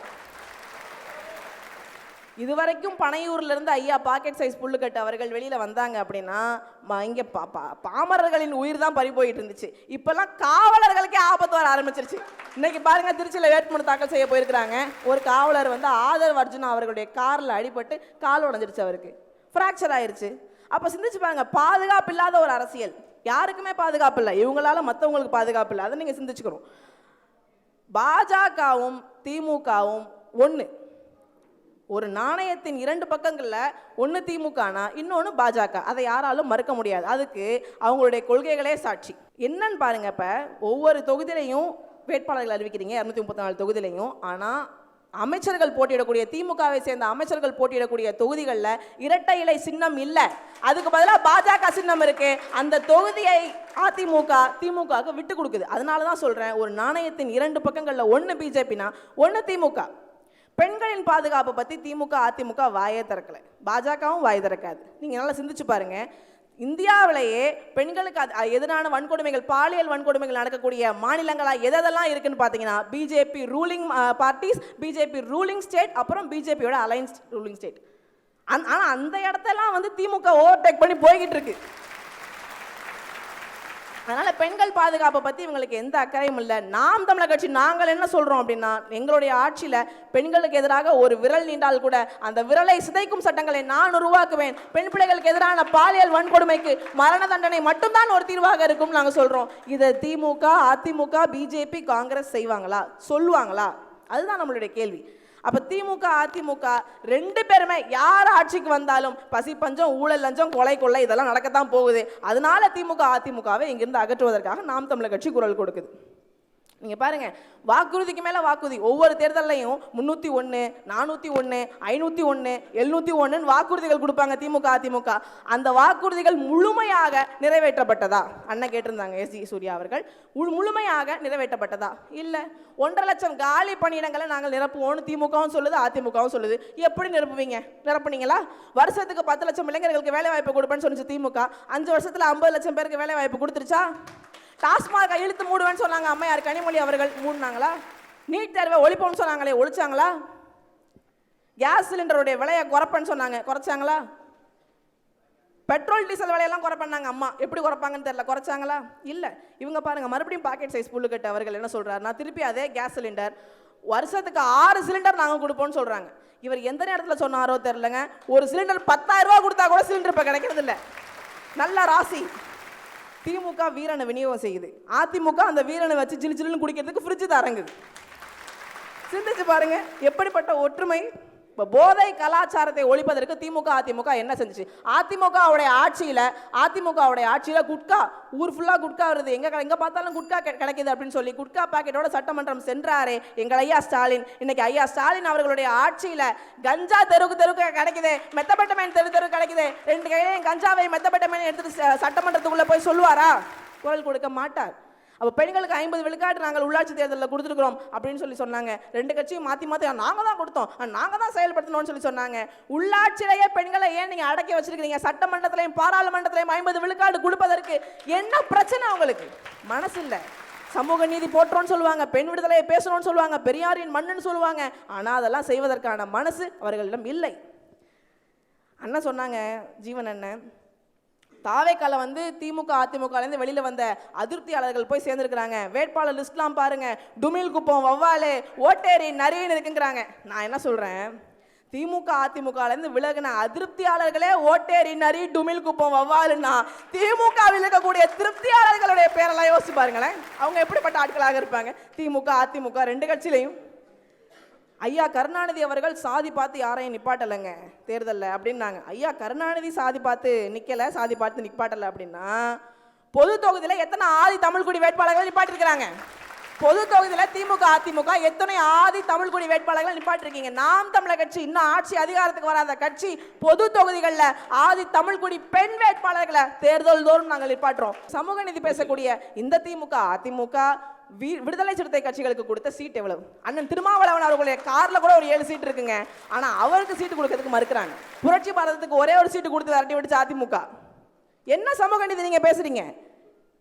அப்ப சிந்திச்சு பாருங்க, மக்கள் யார் பக்கம் நிற்பார்களே, ஆனால் மக்கள் பக்கம் யார் நிற்கிறாங்களோ, மக்கள் மனங்களை வென்றவர் எவரோ அவர் பக்கம் தான் மக்கள் நிற்பாங்க. நாம் தமிழர் கட்சி பக்கம் தான் மக்கள் நிற்பார்கள். மக்களை ஈர்த்தோமோ இல்லையோ, மக்கள் மனதில் நம்பிக்கையை நாங்கள் பெற்றுவிட்டோம். அதனால் இந்த தேர்தலில் நாம் தமிழர் கட்சி நிச்சயம் வெல்லும். நன்றி. தமிழ்தாய் வாழ்க. என்னுயிர் தலைவர், என்றும் என்னுயிர் தலைவர் மேதகுவே பிரபாகரன் அவர்கள் வாழ்க. இது மாறாது. நன்றி. நன்றி திருமிகு தாரிகா. தொடர்ந்து நிறைவு கருத்தை முன்வைக்க திரு எஸ்.ஜி. சூர்யா அவர்களை பேச அன்போடு அழைக்கிறேன். திமுகவை சேர்ந்து அண்ணன் போஸ் அவர்கள் இலவசத்தை பற்றி தப்பாக பேசுகிறாங்க, அது வந்து மனசு ரொம்ப கஷ்டமாக இருக்குது அப்படின்னு சொன்னார். இலவசத்தை பற்றி திமுகவினர் பேசி ஒரு 2-3 பேச்சுக்களை பேசுகிறோம். அப்போல்லாம் அண்ணனுக்கு மனசு கஷ்டமாக இருந்ததா இல்லையான்னு கேட்கலாம். செப்டம்பர் 2022 முன்னாள் அமைச்சர் பொன்முடி அவர்கள் சொல்கிறார், இப்போல்லாம் நீங்கள் பஸ்ஸில் எப்படி போகிறீங்க, ஓசியில் தானே போகிறீங்க அப்படின்னு சொன்னாங்க. அப்போ மனசு கஷ்டப்பட்டுச்சான்னு தெரியல. இப்போது அமைச்சராக இருக்கக்கூடிய திரு துரைமுருகன் மிக மூத்த தலைவர் ஏப்ரல் 2023 என்ன சொல்கிறாருன்னா, கல்லூரி மாணவிகளுக்கு மாதம் 1000 ரூபாய், மொபைல் ஃபோன் வாங்கிக்கலாம், யார்கிட்ட வேணாலும் ரகசியமாக பேசிக்கலாம், யாரையாவது கூப்பிட்டு சினிமாவுக்கு போகலாம், உங்கள் அம்மாவுக்கு 1000 உனக்கு 1000 இப்படின்னு பேசுனது வந்து கொச்சைப்படுத்துவது இல்லையா அப்படின்னு நீங்கள் சொல்லணும். இதை விட ஸ்பெஷல் ஐட்டம் ஒன்று இருக்குது. அதாவது துரைமுருகன் அவருடைய மகன் கதிர் ஆனந்த் வேலூரினுடைய எம்பியாக இருக்கிறார். அவர் என்ன சொல்கிறாருன்னா, தேர்தல் பரப்புரை 2024 பாராளுமன்ற தேர்தல் பரப்புரையில் பெண்களை பார்த்து பேசுகிறார். அதாவது இலவசத்தை கொச்சைப்படுத்துவது மட்டும் இல்லை, பெண்களை எவ்வளவு கொச்சையாக திமுகவினர் சிந்திக்கிறார்கள்ன்றதுக்கான பிரதிபலிப்பு தான் இந்த கருத்து. எல்லா முகமும் பளபளவென்று இருக்கின்றது, ஃபேர் அண்ட் லவ்லி போட்டுக்கிட்டு, பான்ஸ் பவுடர் போட்டுக்கிட்டு, சிங்கார் குங்குமம் வச்சுக்கிட்டு எல்லாரும் பளபளன்னு இருக்கீங்களே, என்ன காரணம், 1000 ரூபாய் வந்துடுச்சா, அதுதான் காரணம் அப்படின்னு இவர்களுடைய மாண்புமிகு எம்பி அவர்கள் சொல்கிறார். அடுத்தது பாருங்களேன், நம்ம KN நேரு அவர்கள் சொல்கிறார். என்ன சொல்கிறாருன்னா, நாங்கள் கொடுக்கறதெல்லாம் வாங்கிட்டு ஓட்டு போடாமல் போயிட்டா என்ன பண்ணுறது, இலவசத்தை பற்றி சொல்கிறார். இலவசமாக எல்லாம் கொடுக்கிறோம், ஆனால் மக்கள் நன்றியோடு இருக்க வேண்டும் அப்படின்னு சொல்கிறார். அப்போது இவர்கள் சொல்லக்கூடிய இலவசம் என்பது மக்களினுடைய தரத்தை உயர்த்துவதற்காக அப்படின்றத இவர்களே ஒத்துக்கொள்ளவில்லை. எங்களுக்கு மீண்டும் ஓட்டு போடுவதற்கு அப்படின்னு இவங்க அமைச்சர்களே சொல்லும்போது, இவர்கள் அமைச்சர்களுக்கே இல்லாத ஒரு கருத்தை வந்து மற்றவங்க கிண்டல் பண்ணுறாங்க. உங்கள் அமைச்சர்கள் இது போன்ற கருத்துக்களை சொல்லும்போது உங்களுடைய மனம் வலித்ததா இல்லையா அப்படின்றத முதல்ல சொல்லிடுங்க. இரண்டாவது, ராகுல் காந்தி சொன்னாரா தாவேகா கூட்டணிக்கு போகணும்னு அப்படின்னு கேட்குறாரு. அதாவது இன்று வரை தேர்தல் கூட்டணி முடிந்து 28 சீட்டுன்னு முடிஞ்சு, ஒரு ராஜ்யசபா சீட்டுன்னு முடிஞ்சு, ஒரே ஒரு வாழ்த்தை கூட ராகுல் காந்தி அவர்கள் இன்று வரை பதியவில்லை இந்த கூட்டணிக்காக அப்படின்றது எல்லாருக்கும் தெரியும், ஊடகத்திலையும் கேட்குறாங்க. அடுத்தது இன்னும் என்ன சொல்கிறாங்கன்னா, நான் ஏற்கனவே சொல்லிட்டேன், மோடி அவர்கள் 3 முறை வந்துவிட்டார், அமித்ஷா அவர்கள் 3 முறை வந்துவிட்டார், இன்னும் அதிகமாக வரப்போகிறார். மோடி அவர்கள் சென்னைக்கு வராரு நாளை மறுநாள், அமித்ஷா அவர்கள் மீண்டும் 4-5 கூட்டங்களுக்கு கலந்து கொள்ள வருகிறார். இவங்க என்ன சொல்கிறாங்கன்னா, தேர்தல் முடிகிற வரைக்குமே ராகுல் காந்தி அவர்கள் ஒரு கூட்டத்திற்கு கூட தமிழகத்திற்கு வருவதற்கான திட்டமே இல்லை அப்படின்னு சொல்கிறாங்க. அப்போது இந்த கூட்டணியின் மீது அதிருப்தியாக இருப்பதனால் இதுவரை ஒரு வாழ்த்து கூட சொல்லவில்லை, அவர் தமிழகத்தில் பிரச்சாரத்திற்கு வரவில்லை, வருவதற்கான அறிகுறியும் இல்லை அப்படின்றப்போ அவர் அதிருப்தியில் இருக்காருன்னு மற்றவங்க சொல்வது நியாயமான ஒரு விஷயம்தான். அடுத்தது, சரி ஒரே நிமிஷம், அவங்க அதிருப்தியில் இருக்கிறாங்க. இதுவரைக்கும் 3 முறை பிரதமர் நரேந்திர மோடி தமிழ்நாட்டுக்கு வந்து பொதுக்கூட்டத்தில் பேசியிருக்கிறார். ஒரு முறை கூட அதிமுக அப்படிங்கிற பெயரை உச்சரிக்கல, எடப்பாடி பழனிசாமி முதலமைச்சர் ஆவார் அப்படிங்கிற வார்த்தையும் திரு மோடி அவர்கள்கிட்ட இருந்து வரல. இதுக்கு என்ன பொருள்? 3 கூட்டத்திலையும் இது நீங்கள் திமுக கூட்டத்தில் கூட பார்த்துருக்க முடியாத ஒரு விஷயம். பின்னாடி அந்த பேக் ட்ராப்னு சொல்லக்கூடிய அந்த ஃப்ளெக்ஸ் வைக்கக்கூடிய விஷயத்தில் நரேந்திர மோடி அவர்கள் இந்த பக்கம் உயரமாக நின்று கொண்டிருப்பார், அதற்கு சமமாக எடப்பாடி பழனிசாமி அவர்களும் உயரமாக நின்று கொண்டிருக்கிறார். அதனால் இந்த கூட்டணியில் குழப்பம், அதிமுகன்னு சொன்னாரா, முதல்வர் வேட்பாளராக சொன்னாரா, இந்த கூட்டணி அமைந்த கணமே ஏப்ரல் 11, 2025 மாண்புமிகு உள்துறை அமைச்சர் என்ன சொன்னார்னா, இந்த கூட்டணி மாண்புமிகு எதிர்க்கட்சி தலைவர் எடப்பாடி பழனிசாமி அவர்களின் தலைமையில் அமைக்கப்பெற்ற ஒரு கூட்டணி அப்படின்றது நாங்கள் கிளியர் பண்ணியாச்சு. எவ்வளவு முறை இந்த கேள்வி கேட்டாலும் இதே பதில் தான் உங்களுக்கு வரப்போகிறது. ஆனால் மோடி சொல்ல மாட்டாரு. மோடி அவர்கள் சொல்லிட்டாரு, அமித்ஷா அவர்கள் சொல்லிட்டாரு. அதாவது பேக் டிராப்ல 2 பேரும் ஒரே சமமான அளவுல மிக உயரமாக நின்று கொண்டு தலைமையிலான கூட்டணி தானங்க. அப்ப அவர் போட்டோ ஈக்குவலா இருக்குங்கிறது என்ன பெரிய செய்தி? என்ன செய்தினா, ஆட்சி அமைத்தவுடன் அவர் முதலமைச்சராக வந்து உட்கார போகிறார் அப்படின்றது செய்தி. அது நிச்சயமாக நடக்க போகின்றது. அடுத்தது, போஸ் வெங்கட் என்ன சொன்னாரு, அம்மா உணவகம்லாம் மூடிட்டோமா, எல்லாம் பழைய மாதிரியே தானே இருக்குது அப்படின்னு சொல்கிறாங்க. இங்கே சென்னையில் இருக்கக்கூடியவங்க ஒரே ஒரு இடத்துலையாச்சும் அம்மா உணவகம் கடந்த ஆட்சியில் இருப்பது போன்று இன்று நடைபெற்று கொண்டு இருக்கின்றதா அப்படின்றதுக்கு நீங்களே சாட்சி. உங்கள் ஊடகம் மூலமாக எல்லா அம்மா உணவகத்துலையும் போய் கணக்கெடுத்து பாருங்கள். கிட்டத்தட்ட 500 உணவகங்கள் சென்னையில் இருந்தது, இன்றைக்கி 150 உணவகங்கள் தான் செயல்பாட்டில் இருக்குது. அந்த 150 உணவகத்துலேயும் முதல்ல இருந்த மாதிரி வெரைட்டிஸ் இல்லை, டிஷ் இல்லை, மூடிட்டாங்க. அதனால் நாங்கள் அம்மா உணவகம்ன்ற பேரை மாற்றவே இல்லை, நாங்கள் அதுக்கு எதுவுமே பண்ணலன்னு சொல்லிட்டு பேக்ட்ராப்பில் இருந்துட்டு அந்த உணவகங்களை படிப்படியாக குறைத்த சாதனை தான் திமுக அரசாங்கத்திற்கு இருக்கின்றது அப்படின்றத நீங்கள் புரிஞ்சுக்கணும். எங்களுடைய மாண்புமிகு சட்டசபை உறுப்பினர் எம்ஆர் காந்தி அவர்கள் சட்டசபையில் பேசுகிறார். அப்போ ரகுபதி அவர்கள் சட்ட அமைச்சராக இருக்கிறார். நாகர்கோயிலில் ஒரு அரசாங்க சட்டக்கல்லூரியே இல்லாத நிலைமை இருக்கின்றது, அதனால் தயவு செய்து ஒரு சட்டக்கல்லூரியை கொண்டு வர வேண்டும் அப்படின்னு சொல்லிட்டு ஒரு கோரிக்கை வைக்கிறார். அதற்கு அப்போது சட்டத்துறை அமைச்சராக இருந்த ரகுபதி அவர்கள் என்ன சொல்கிறார்கள் என்றால், சட்டக்கல்லூரி அமைப்பதற்கு எங்களிடம் பணம் இல்லை, அதனால் சட்டக்கல்லூரியை அமைக்க முடியாது. நாங்கள் கேட்குறோம், திரு கருணாநிதி அவர்களுடைய சமாதியை புனரமைப்பதற்காக 40 கோடியை செலவு செய்த நீங்கள், அவருக்காக ஒரு பேனா சிலை வைப்பதற்கு 85 கோடி ரூபாயை செலவு செய்ய தயாராக இருந்த நீங்கள், கார் ரேஸ் நடத்துவதற்கு 50 கோடியை செலவு செய்த நீங்கள், கடன் மேல் கடன் வாங்கி நாள் ஒன்றுக்கு 171 கோடி ரூபாயை வட்டியாக மட்டும் கட்டக்கூடிய உங்களால் ஒரு சட்டக்கல்லூரியை அமைப்பதற்கு கூட மனமில்லை என்றால், கல்விக்கு நீங்கள் முக்கியத்துவம் கொடுக்கவே இல்லை, வேலை வாய்ப்புக்கும் கொடுக்கவில்லை. அது இரண்டிற்கும் 2 ஆண்டுகள் முழுவதுமாக ஆட்சி செய்தால் கூட எடப்பாடி பழனிசாமி அவர்கள் அந்த ஆட்சியில் தான் இங்கே இருக்கக்கூடிய ஐஃபோன் உற்பத்தி தொழிற்சாலைகள் முழுக்க தமிழகத்திற்கு வந்தது. அவங்க வேலை செஞ்சதுக்கு திமுக இன்னைக்கு ஸ்டிக்கர் ஒட்டி கிரெடிட் வாங்கிக்கிறாங்க. அதே மாதிரி ஓலாவினுடைய திமுக விடக்கூடிய ஓலாவை விட உண்மையாக ஓலான்னு ஒன்று இருக்குது நிறுவனம். அந்த ஓலாவில் 2 வீலர் மேனுஃபேக்சரிங் ஆகட்டும், இல்லை மற்ற அந்த ஆட்டோமொபைல் மேனுஃபேக்சரிங் ஆகட்டும், அதன் மூலமாக இன்றைக்கி 1 லட்சம் பேருக்கு வேலை வாய்ப்பு கிடைக்கிறது என்றால், அந்த தொழிற்சாலை முழுக்க எடப்பாடி பழனிசாமி அவர்கள் முதல்வராக இருக்கும்போது தமிழகத்திற்கு கொண்டு வந்த தொழிற்சாலைகள். அப்போது கல்வி நிறுவனங்கள் அதிகமாக கொண்டு வந்து எடப்பாடி பழனிசாமி அவர்கள், வேலைவாய்ப்பு உருவாக்குவதற்கு அதிகமான தொழிற்சாலைகளை கொண்டு வந்தது எடப்பாடி பழனிசாமி அவர்கள். இங்கே இருக்கக்கூடிய 100% இளைஞர்கள் இருக்கீங்க. நம்மளுக்கு தேவை கல்வி, வேலைவாய்ப்பு. இது இரண்டிலும் திமுக படுதோல்வி அடைந்திருக்கின்றது. அதிமுக மிக பிரகாசமாக செயல்பட்டது. அதனால் நம்மளுடைய எதிர்காலம் நல்லா இருக்க வேண்டும் என்று சொன்னால் அதிமுக தலைமையிலான ஆட்சி தான் வர வேண்டும். நிச்சயமாக வரும் என்பதை ஆணித்தரமாக சொல்லிக்கொண்டு என்னுடைய உரையை முடித்துக் கொள்கிறேன். நன்றி, வணக்கம். நன்றி திரு எஸ் சி சூர்யா. தொடர்ந்து நிறைவு கருத்தை முன்வைக்க திரு ஜீவசகாப்தன் அவர்களை பேச அன்போடு அழைக்கிறேன். முதல்ல தோழர் அவங்க சொன்னாங்க, இந்த மாதிரி கலைஞர் நம்ம ஒரு சம்பவத்தை மறக்கணும்னா அதை விட இன்னொரு சம்பவம் செஞ்சிடணும் அப்படிங்கிற மாதிரி ஒரு கருத்து சொன்னாங்க. அது அமைதிப்படையில் சத்யராஜும் மணிவண்ணனும் பேசுகிற டயலாக்கு எனக்கு சொன்னாரா? இல்லை நீங்கள் அப்படி தானே சொன்னீங்க. இல்லை அவர் சொல்கிறார்.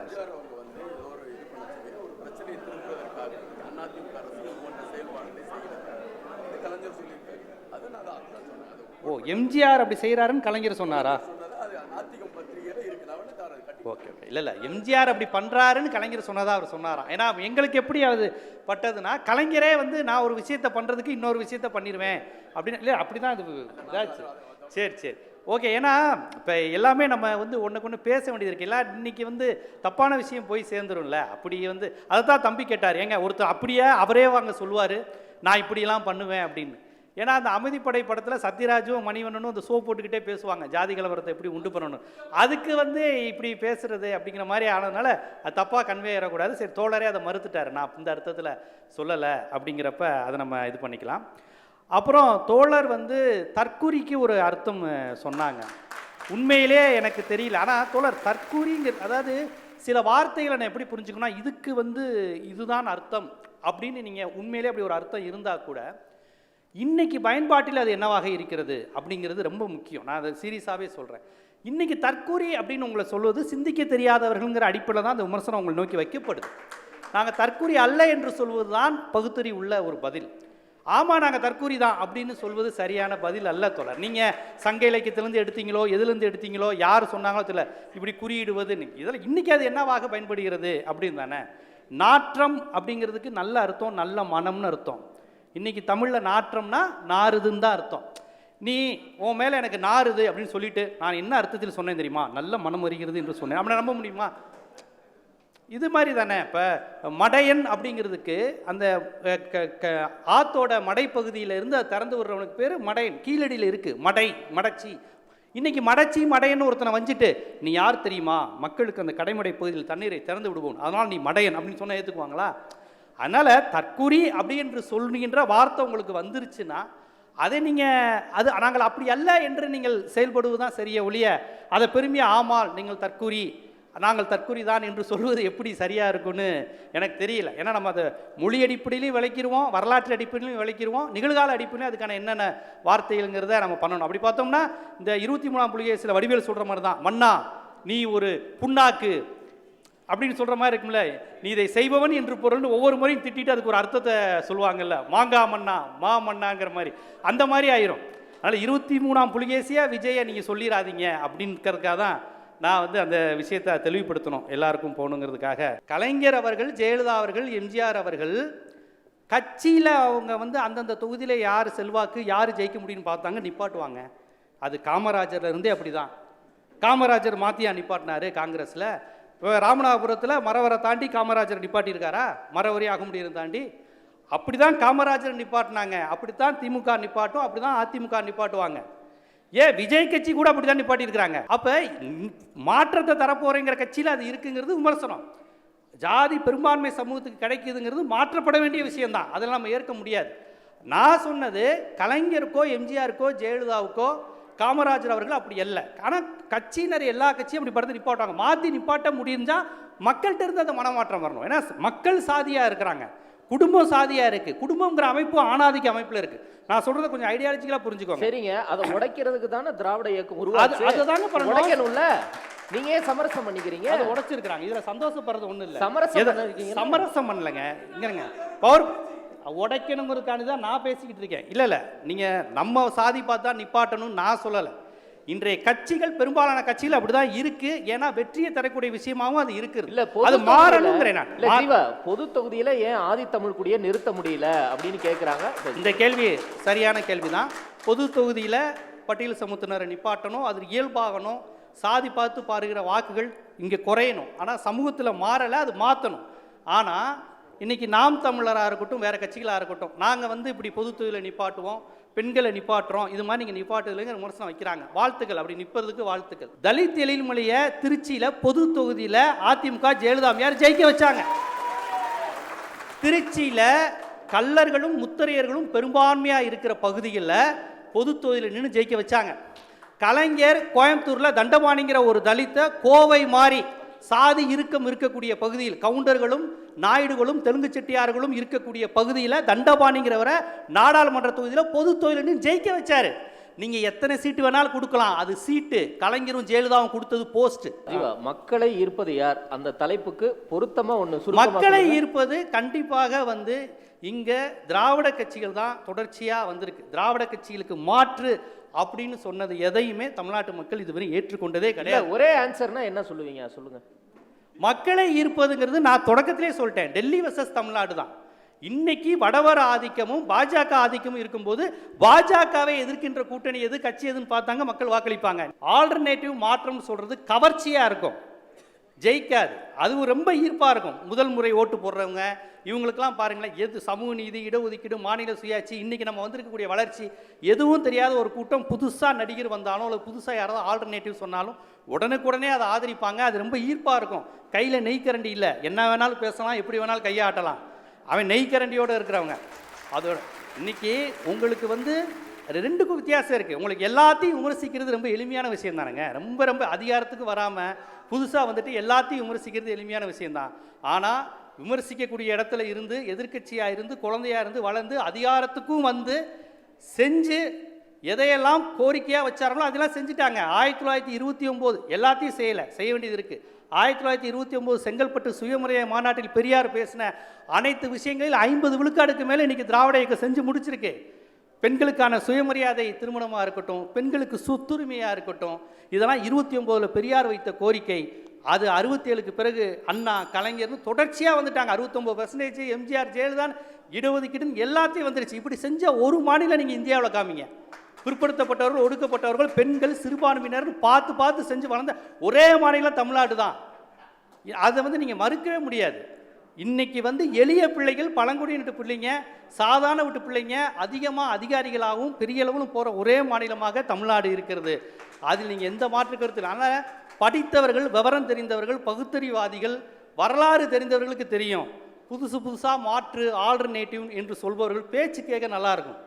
ஆனால் யதார்த்தத்தில் எது இங்கே நடக்குது அப்படிங்கிறது தான். அந்த அடிப்படையில் பார்க்கும்போது நீங்கள் கேட்ட கேள்விக்கு அதுதான் பதில். ஈர்ப்பது யார்? மாநில சுயாட்சிக்காக குரல் கொடுப்பது யார்? டெல்லியை எதிர்ப்பது யார்? இந்துத்துவாவை எதிர்ப்பது யார்? இஸ்லாமியர்களுக்கு அரணாக இருப்பது யார்? திருப்பரங்குன்றத்தில் குரல் கொடுத்தது யார்? சிவில் சட்டத்தை எதிர்த்தது யார்? இவ்வளோதான். இந்த அஸ்ஸாமில் கொண்டு வந்துட்டாங்க பிஜேபி, காமன் சிவில் சட்டம், லவ் ஜிகாத் எதிர்ப்பு, எல்லா முஸ்லீம்கள் லேண்டு வாங்க முடியாது இனிமே. அங்கே லேண்டு ஜிகாத் முஸ்லீம்கள் வாங்கினா அடாவடித்தனன்னு போட்டிருக்கிறாங்க. இதையெல்லாம் எதிர்க்கின்ற மாநிலமாக தமிழ்நாடு இருக்கு. காரணம், இது திராவிட இயக்கத்தால் சமைக்கப்பட்ட மண், சமூக நீதி மண். பெண்கள் எல்லா தரப்புலையும் இங்கே முன்னேறிக்கிட்டு இருக்கு. இன்னைக்கு இந்த அரங்களில் இத்தனை பேர் வந்திருக்கிறாங்க பாருங்க.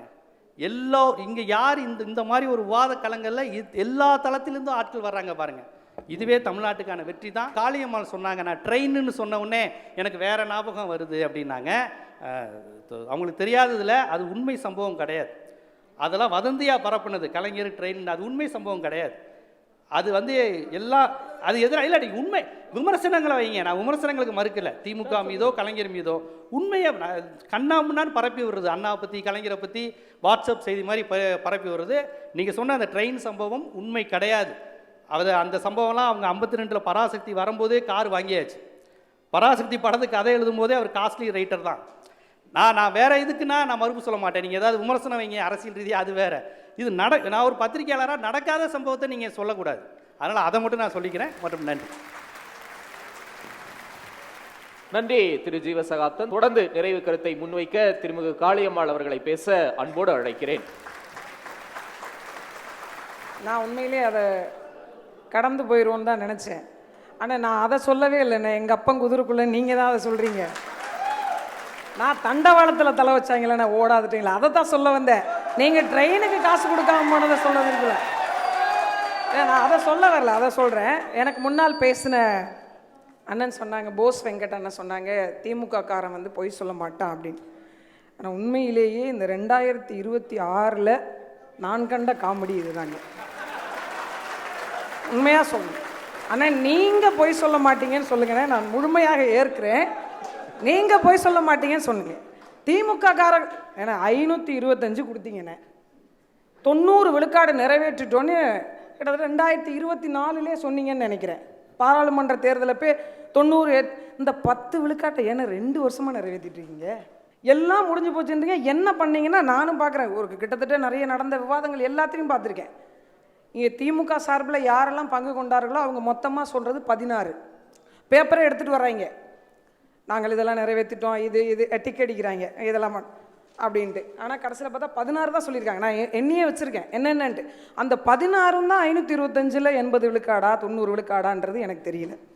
அடுத்தபடியாக வந்து சொன்னாங்க கூட்டணி குறித்து நீங்கள் பேசலாமாண்ணே.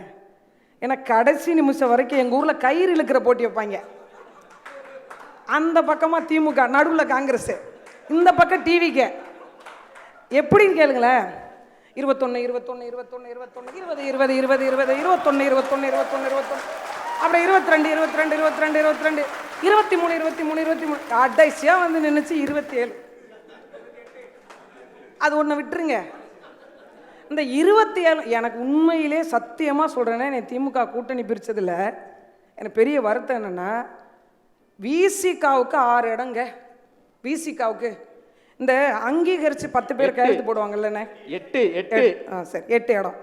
இந்த அங்கீகரித்து போடுவாங்கல்ல 10 பேர் அஃபிடவிட்டில் கையெழுத்து போடுவாங்கல்ல, அதுக்கு இருக்காங்களா காங்கிரஸ்காரங்க தமிழ்நாட்டில்? அதுக்கு இருக்காங்களா? ஏன்னா அஃபிடவிட்டில் கையெழுத்து போட சிஏஏ குறித்து பேசினாங்க. சிஏஏ குறித்து இஸ்லாமியர்களுக்கு காங்கிரஸோட நிலைப்பாடு என்னென்ன?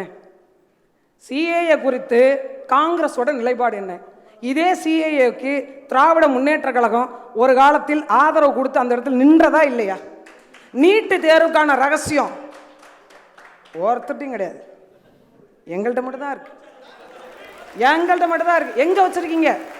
7 பாதாளத்தை தாண்டி 7 குகைகளை தாண்டி அங்கே ஒரு சிட்டுக்குருவி இருக்கும். அந்த சிட்டுக்குருவியினுடைய இதயத்திற்குள் வைத்திருக்கிறோம். நீங்க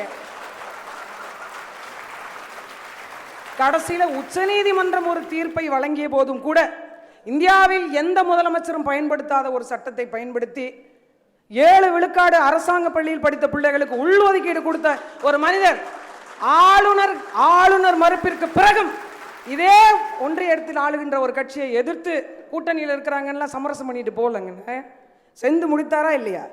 நான் தங்கச்சி பேசும்போது சொன்னாங்க, நிறைய விஷயங்களை முன் வச்சாங்க. ஏன்னா எனக்கு அண்ணன் பேசும்போது சொன்னாங்க, நாம் தமிழர் கட்சியில் இருக்கும்போது காளியம்மாள் கடுமையான விமர்சனங்களை முன்வைத்தார். ஏன்னா செந்தில் பாலாஜி என்ன விட வேணாம், ஏன்னா அவருக்கு அமைச்சர் பதவி கொடுத்து அலங்கரித்தவர்கள் என்ன நீங்கள். நான் மீண்டும் சொல்றேன், எந்த கட்சியும் எந்த கட்சியோடையும் கூட்டணியில் இருந்திருக்கிறோம். நீங்க எல்லாம் பேசுறாங்க டெல்லிக்கும் எங்களுக்கும் தான் சண்டை. இதே திராவிட முன்னேற்ற கழகம் பாரதிய ஜனதா கட்சியோடு கூட்டணி வைத்ததா இல்லையா? ஸ்வீட் எனிமின்னு ஐயா கருணாநிதி சொன்னாரா இல்லையா? அப்ப இங்க எப்படின்னா இந்த அரசியல் நகர்வே எப்படி இருக்கிறது என்றால், இங்க இருக்கிற பலரும் அப்படித்தான். யாரும் இங்கு அறம் வாய்ந்து மனித புனிதர்களாக இந்த அரசியல் களத்தில் நான் 100 விழுக்காடு நேர்மையாளனாக நான் பரிணமிக்கிறேன் என்று யாராலையும் சொல்ல முடியாது. எல்லாவற்றிற்கும் பதில் இருக்கு, காரணங்கள் இருக்கு. நான் அரசியலுக்கு வருவதற்கு முன்பு, அதாவது 2019க்கு முன்பு, 2013 2018 காலம் வரை இதே உள்ளாட்சி அரசாங்கத்தில் ஒடுக்கப்பட்டு மறுதளிக்கப்பட்டு இருந்தக்கூடிய பெண்களை அரசியல் படுத்தி ஊராட்சி மன்ற தலைவராக உட்கார வைத்து 5 ஊராட்சிகளை 5 பெண் தலைவர்களை உருவாக்குறது காரணம் அம்மையார் போட்ட அந்த சட்டம். அதெல்லாம் சரி, இப்ப சட்டமன்றத்துல பெண்களை வேட்பாளர்களா நிறுத்துறதுல எடப்பாடியை யார் தடுத்தா? நிறுத்திருக்கலாம்ல? இல்ல, நிச்சயமாக பெண்கள் சட்டமன்றத்தில் நிறுத்தப்பட்டிருக்கிறார்கள். அது இன்னும் வருகின்ற காலகட்டத்தில் கூடுதலாக நிறுத்தப்படுவார்கள் என்பதை இந்த நேரத்தில் அங்க ஐயா சார்பாகவே நாங்கள் சொல்றோம். சரிங்களா? அப்புறம் அடுத்தது கேட்டீங்க, நீங்க கேட்ட கேள்விக்கு நான் பதில் சொல்ல விரும்புறேன். ஒரு சீட்டு தான் கொடுத்திருக்கீங்க அப்படின்னு. சமூக நீதி, நாங்கள் தான் சிறுபான்மையினருடைய பாதுகாவலன் என்று சொல்லக்கூடிய திராவிட முன்னேற்ற கழகம் ஒரு அமைச்சரவையிலிருந்து ஒரு இஸ்லாமிய அமைச்சரை இறக்குனாங்க. அதில் விளாண்டு பார்த்தாங்க. 23 இறக்குனாங்க, அப்புறம் 24 மாற்றினாங்க, விளையாண்டு பார்த்தாங்க. மீண்டும் அந்த அமைச்சரவையில் ஒரு இஸ்லாமியருக்கு இடம் கொடுக்காமல் வேறொருவருக்கு ஏன் இடம் கொடுக்கப்பட்டது? ஒரு புரிதலற்ற அரசியல் கூட்டமாக தமிழ்நாட்டு மக்கள் இருக்கக்கூடாது. எனக்கெல்லாம் ரொம்ப பெரிய வருத்தம். ஆனால் தயவு செஞ்சு உங்கள் பிள்ளைகளுக்கு நீங்களும் அதை சொல்லிக் கொடுங்க. ஒருத்தர் ஒரு நிருபர் போய் ஒரு பையன்கிட்ட கேள்வி கேட்குறார், ஐபிஎல்ல யார் ஜெயிப்பா? இதுதான் கேள்வி. அந்த பையன் டிவி கேண்டாப்ல, தம்பி நீ ஐபிஎல் பாப்பியா? பாப்பனே. எந்த டீம் ஜெயிக்கும்? டிவிக்கே தாங்க. தயவு செய்து இளைஞர்கள் நீங்கள் புரிந்து கொள்ளுங்க, நமக்கு யாரை வேண்டுமானாலும் பிடித்திருக்கலாம், ஆனால் அரசியல் என்பது பிடித்தவர்கள் இருப்பது இடமல்ல, மக்களை பிடித்து வேலை செய்பவர்களுக்கான இடம். இந்த செலக்டிவ் அம்னீசியா மாதிரி சில பேர் செலக்டிவாக போராடுவாங்க, செலக்டிவாக தான் போராடுவாங்க. அவங்களுக்கு வேணும்னா போராடுவாங்க, வேண்டாம்னா போராட மாட்டாங்க. இப்படி பெரட்டையும் சொல்லலாம், அவங்களுக்கு வேண்டாம்னா போராடுவாங்க, வேணும்னா போராட மாட்டாங்க. என் தங்கச்சி சொல்லும்போது சொன்னாங்க, ஃப்ரிட்ஜு கொடுக்குறாரு, அவங்க சாராயம் கொடுக்குறாங்க, அதை வாங்கி எனக்கு எல்லார் வீட்லையும் என்ன சாராயம் விற்கவாங்க, ஃப்ரிட்ஜை பயன்படுத்துறது. இது ஃப்ரிட்ஜு பயன்படுத்துகிறவங்களெல்லாம் மோசமாக நடத்துகிற மாதிரி இல்லையா? இது அப்படியா சொல்ல முடியும்? நம்ம அப்படி சொல்ல முடியுமா? ஃப்ரிட்ஜ் பயன்படுத்துகிற எல்லாருமே பீரை வாங்கி உள்ளே அங்கே வைக்கிறாங்க. எங்கள் வீட்டிலலாம் காய்கறி மட்டும்தாங்க வைக்க முடியுது. அப்ப ஒரு சின்ன சந்தேகம், 10,000 ரூபாய் நான் கொடுப்பேன், மக்கள் விலைவாசி உயர்வால பாதிக்கப்பட்டிருக்கிறாங்கன்னு திரு எடப்பாடி அறிவிக்கிறாரு. உடனே நிருபர்கள் கேட்கிறாங்க, எப்படி இந்த 10,000 ரூபாய் கொடுப்பீங்கன்னா வரிகளை அதிகம் உயர்த்தி இந்த 10,000 நான் கொடுப்பேன் அப்படின்னு திரு எடப்பாடி பழனிசாமி சொல்றாரு. ஏற்கனவே கஷ்டப்படுற மக்களுக்கு வரியை உயர்த்தி 10,000 ரூபாய் கொடுக்கறது என்ன பெரிய நலத்திட்டம்னு கேட்கிறாங்க. இல்ல, வரியை உயர்த்துவதன் மூலமாக ஒரு நலத்திட்டத்தை வழங்கிவிட முடியாது. நான் சொல்றேன், நான் அதுக்கு பதில் சொல்றேன். ஒரு உற்பத்தி துவக்கம் என்கிறது, வரிங்கிறது ஒரு தனி மனிதன் மீது திணிக்கப்படுகின்ற வரி அல்ல. அப்படி பார்த்தால் ஐயா ஸ்டாலின் அதை சொல்லவே கூடாது. போற அந்த கடைசி நேரத்தில் 100 விழுக்காடு வீட்டு வரியை ஏற்றி போயிட்டாங்க. கடைசி நேரத்தில் மின்சார கட்டணத்தை நீங்க சிந்திச்சு பாருங்க. நாங்கள் வந்தால் 100 யூனிட் மின்சாரம் ஏற்கனவே ஐயா எடப்பாடி அவர்கள் காலத்தில் கொடுக்கப்பட்டது. ஆனால் இன்றைக்கு என்ன மாதிரியான சூழ்நிலை போயிட்டு, உண்மையிலே சொல்றேங்க, 750 ரூபா மின்சார கட்டணம் கட்டிட்டு இருந்தேன், இன்னைக்கு 3,500 ரூபாய் கட்டுறேன். இதற்கு பேர் என்ன? ஆனால் அவர் அப்படி சொல்லலை. தேர்தல் அறிக்கை சொல்லப்பட்டிருக்க விடயம் என்னன்னா, ஒவ்வொரு இடத்திலும் உற்பத்தி வரி, தொழில் வரி போன்று நிறைய தொழில் வாய்ப்புகளை உருவாக்கி அதன் மூலமாக வரக்கூடிய வரி வருவாயை எடுத்து கொடுப்பது தான் அதுக்கு அர்த்தமே தவிர, ஒரு தனி மனிதன் மீதான வரியை ஏற்றி அதன் மூலமாக எடுத்து நாங்கள் செய்வோம் என்பது அதற்கான அர்த்தமும் இல்லை. நான் மீண்டும் சொல்லுகிறேன், எல்லாரும் வைக்கிற ஒரு விஷயம்தான், யார் எந்த கட்சிக்கு போனாலும் சரிதான், இங்கே உட்கார்ந்துருக்கவங்கள அடுத்த தேர்தலில் வேற கட்சிக்கு போகவும் வாய்ப்பு இருக்குது. அதனால் பார்த்து கவனமாக பேசுங்க. ஏன்னா ஒரு சொல்லை மட்டும் வைத்துக்கொண்டு ஒரு அந்த நிகழ்வை மட்டும் வைத்துக்கொண்டு ஒரு மாற்றம் என்பது நிகழாது. யாரும் அந்த காலத்தில் வந்து கண்டாங்கி புடவை கட்டினாங்க, பின்னாடி கொசுவம் வச்சு கட்டினாங்க, அதுக்கு பிறகு மாற்றம் வந்தது மனிதர்களிடம். அப்படித்தான் ஒவ்வொரு சூழலில் ஒரு மனிதம் ஒரு மாற்றத்தை நோக்கி புறப்படுவாங்க. அது போன்று தான். ஏன் நீங்கள் வந்து காளியம்மாள் ரொம்ப திணறாங்க அப்படின்றாரு. அண்ணே, சொல்கிறதுக்கு ஒன்றும் இல்லாதவங்க தானே திணறுவாங்க. அதிகமாக இருக்கிறவங்க இருக்காங்க பாரு, எதை சொல்கிறதுன்னு தெரியாமல் திணறுவாங்க. புரியுதுங்களா? எழுதி வச்சிருக்கிறது 7 பக்கம்ண்ணே. அதை எதை உங்களை மாதிரி தான் எதை எடுத்து படிக்கிறது எதை விடுறதுனே தெரிலண்ணே. ஏன்னு கேளுங்க, கள்ளச்சாராயம் இருக்குது, கஞ்சா மரணங்கள் இருக்குது, பெண்களுக்கு எதிரான குற்றங்கள் இருக்குது, நிலவள சுரண்டல் இருக்குது, மலை கொள்ளையடிப்பது இருக்குது. இது எல்லாவற்றிற்கும் மேலாக நீங்கள் சொல்லுகின்ற சமூக நீதி என்று சொல்லி படுகொலியில் மக்களை விழ வைத்து நீங்கள் அரசியல் செய்வதும் இருக்குது. அத்தனையும் சொல்கிறதுக்கு பத்தலைண்ணே நேரம். அடுத்த ஆட்சி இந்த மண்ணில் புரட்சிகர விடியலாக புரட்சி தமிழர் ஐயா எடப்பாடியினுடைய தலைமையில் அமையட்டும். நன்றி, வணக்கம். நன்றி திருமிகு காளியம்மாள். தொடர்ந்து நிறைவு கருத்தை முன்வைக்க திரு போஸ் வெங்கட் அவர்களை பேச அன்போடு அழைக்கிறேன். நான் மீண்டும் சொல்கிறேன், நீங்கள் இன்னமும் நாம் தமிழர் இருக்கோம் நினச்சிக்கிட்டே மண் வளம் மலை வளம்லாம் சொல்லிவிட்டீங்க, அப்பப்போ மாட்டிக்கிறீங்க. ஆமாம், அதே மாதிரி இந்த கஞ்சாவை பற்றி பேசுவது ஒரு பெரிய விவாதமாக தற்பொழுது இருக்கிறது. இந்த கஞ்சா என்பது பெரும்பாலும் எங்கிருந்து வருகிறது அப்படின்னு பார்த்தீங்கன்னா, இந்த முத்ரா துறைமுகம் என்று சொல்லக்கூடிய இந்த பாரதிய ஜனதா பார்ட்டி அவர்களுக்கு வேண்டிய ஒரு முதலாளியிட்டிருந்து தான் வருது. அந்த வகையிலே எத்தனையோ பிஜேபி பிரமுகர்கள் அரெஸ்ட் ஆகிறத நம்ம பார்த்துக்கிட்டு இருக்கிறோம். இதுலையெல்லாம் பரவாயில்லன்னு இடையில இந்த அனில் குஞ்சு பசங்க ஓடி போய் அவன் 2-3 பேர் தாவேக்கார வேற மாட்டிக்கிட்டான். இவங்க போட்ட வலையில் அவங்களும் சிக்கிக்கிட்டாங்க பாவம். இவர்களெல்லாம் நடந்துகிட்டு இருக்கு. இந்த குட்கா வழக்கெல்லாம் இன்னமும் நடந்துகிட்டு இருக்கு அண்ணன் விஜயபாஸ்கர் மேலே. அதனால் அதை பற்றி பேசுவதெல்லாம் கொஞ்சம் கிட்டத்தட்ட கொஞ்சம் காமெடியாக தான் இருக்குது. சொன்னாங்க தேர்தல் வாக்குறுதிகளை நிறைவேற்றவில்லை என்று. சட்டசபையிலே 364 வாக்குறுதிகளை நிறைவேற்றியதை பற்றி மிக விளக்கமாக தெளிவாக புள்ளி விவரத்தோடு திராவிட முன்னேற்ற கழகம் அறிவித்திருக்கிறது என்பதையும் சகோதரி அவர்களுக்கு சொல்லிக் கொள்கிறேன். அதே மாதிரி என்னை போன்று ரொம்ப பிகினிங்கிலேருந்து ஏழையாக வளர்ந்தவர்கள் தான் என்னுடைய அன்பு சகோதரி காளியம்மாளும். அவர்களுக்கு நன்றாக தெரியும், காலையில் பெரும்பாலும் உணவில்லாமல் படித்தவர்கள் நாங்கள் எல்லாம். அந்த வகையிலே இந்த காலை உணவு என்பதெல்லாம் வந்து சத்தியமாக அந்த தேர்தல் அறிக்கையில் இல்லாத ஒன்று. இதே போல் பல்வேறு விதமான நலத்திட்டங்களை இந்த தமிழக அரசு செய்திருக்கிறது. அதையும் கூட தற்பொழுது 8ஆம் வகுப்பு படிக்கக்கூடிய பிள்ளைகள் வரை என்று உயர்த்தி இருக்கிறது. அப்புறம் நீட் ரகசியம் சொன்னீங்க. நீட் ரகசியம் உங்களுக்கு நிச்சயமாக தெரிந்திருக்கும். அதைவிட நீட் ரகசியம் மிகவும் நன்றாக தெரிந்தவர் திரு எடப்பாடியார் அவர்கள்தான். ஏனென்றால் கொடநாடு வழக்கு அமித்ஷாவிற்கு மட்டும்தான் தெரியும் என்கின்ற வகையில் அவருக்கு நீட் நிச்சயமாக ரகசியமாக தெரிந்திருக்கும் என்பதனையும் அதே நேரத்தில் நான் தெரிவித்துக் கொள்கிறேன். அதே மாதிரி ரயில் தண்டவாள கதையை பற்றி சொன்னீங்க. நீங்கள் சொன்னது ரொம்ப அருமையான வார்த்தை பிறல், ரொம்ப அழகாக அதை நீங்கள் கையாண்டீங்க. ஆனால் ஹிந்தி திணிப்பை தடுத்த எங்களுடைய முத்தமிழறிஞர் கருணாநிதி அவர்களை இன்றும் நன்றியாக நீங்கள் நினைத்து கொண்டிருப்பதை கேட்கும்போது மிகவும் சந்தோஷமாக இருந்தது. அதே மாதிரி நீங்கள் சொன்னீங்க, உங்களுக்கு தேர்தலுக்காக எதுக்காக ஒருத்தரை கொண்டு வரீங்கன்னு சொன்னீங்க. 2021 சுனில் ஒரு ஆளை நீங்களும் தான் வச்சுருந்தீங்க. ஏன் உங்கள் தலைவருக்கு அப்போ நாலேஜ் இல்லையா? எங்கள் தலைவருக்கு நாலேஜ் இல்லைன்னு கிண்டல் பண்ணுறீங்க. உங்கள் தலைவரும் தான் வைத்திருந்தார், ஆனால் தோற்று போயிட்டீங்களே. சொந்த அறிவு இருந்ததுனால தான் 2021 தமிழக முதல்வர் வென்றார் என்பதை இதே நேரத்தில் நான் உங்களுக்கு தெரிவித்துக் கொள்கிறேன். இல்லை, அவங்க தேர்தல் அறிக்கையை பார்த்து நீங்கள் காப்பி அடிக்கிறீங்க, காப்பி அடித்து ஒரு தேர்தல் அறிக்கையை கொடுத்துருக்கீங்க அப்படின்னு சொல்கிறாங்க. எனக்கு அதை எப்படி எடுத்துக்கிறதுன்னு தெரியல. ஒரு காமெடிக்கும் ஒரு எல்லை இருக்குது. அதனால் அதை நான் அந்த மாதிரி நான் விட்டுட்டு, ஏன்னா தங்கச்சி ஏகப்பட்ட கேள்வியை கேட்டு வச்சுருக்கிறாங்க, அது பூரா நான் பதில் சொல்லணும். நீங்கள் டபால்னு பெல் அடிச்சு விடுவீங்க.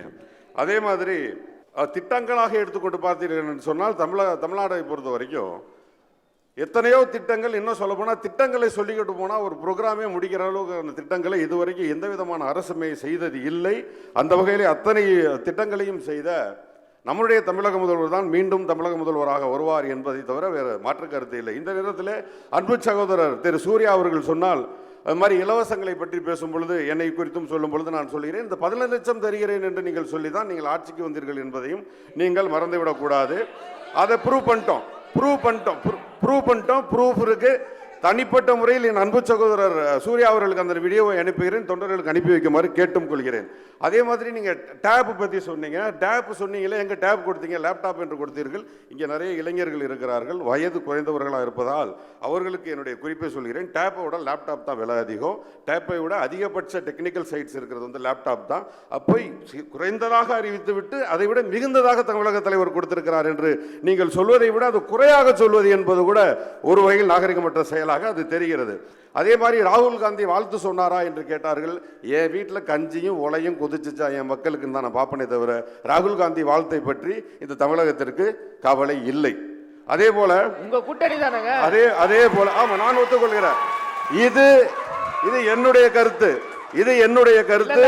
இதிலிருந்து நான் பின்வாங்க மாட்டேன். திரு போஸ் வெங்கட், நாங்க உங்களை திமுக பிரதிநிதியா தான் அழைச்சிருக்கோம். திரு போஸ் வெங்கட் நான் என்ன தெளிவா சொல்லிடுறேன். இப்ப ராகுல் காந்தி வாழ்த்து சொன்னாராங்கிறது உங்களுடைய உள்குத்து என்னன்னு நீங்க தெரிஞ்சுக்கணும். அதுக்காக நான் அதை சொல்றேன். இப்ப நான் திருப்பி நீங்க கேட்ட கேள்வி, நீங்க கேள்வி கேட்பீங்கன்னு தெரியும், நீங்க கை தட்டுவீங்கன்னு எனக்கு தெரியும். நான் ஒரு விஷயம் சொல்லட்டுமா? திரு ராகுல் காந்தி அவர்கள் இப்ப இங்க மீட்டிங் வந்துட்டா இந்த கை தட்டுறது இது நீங்க என்ன பின்வாங்கிப்பீங்களா?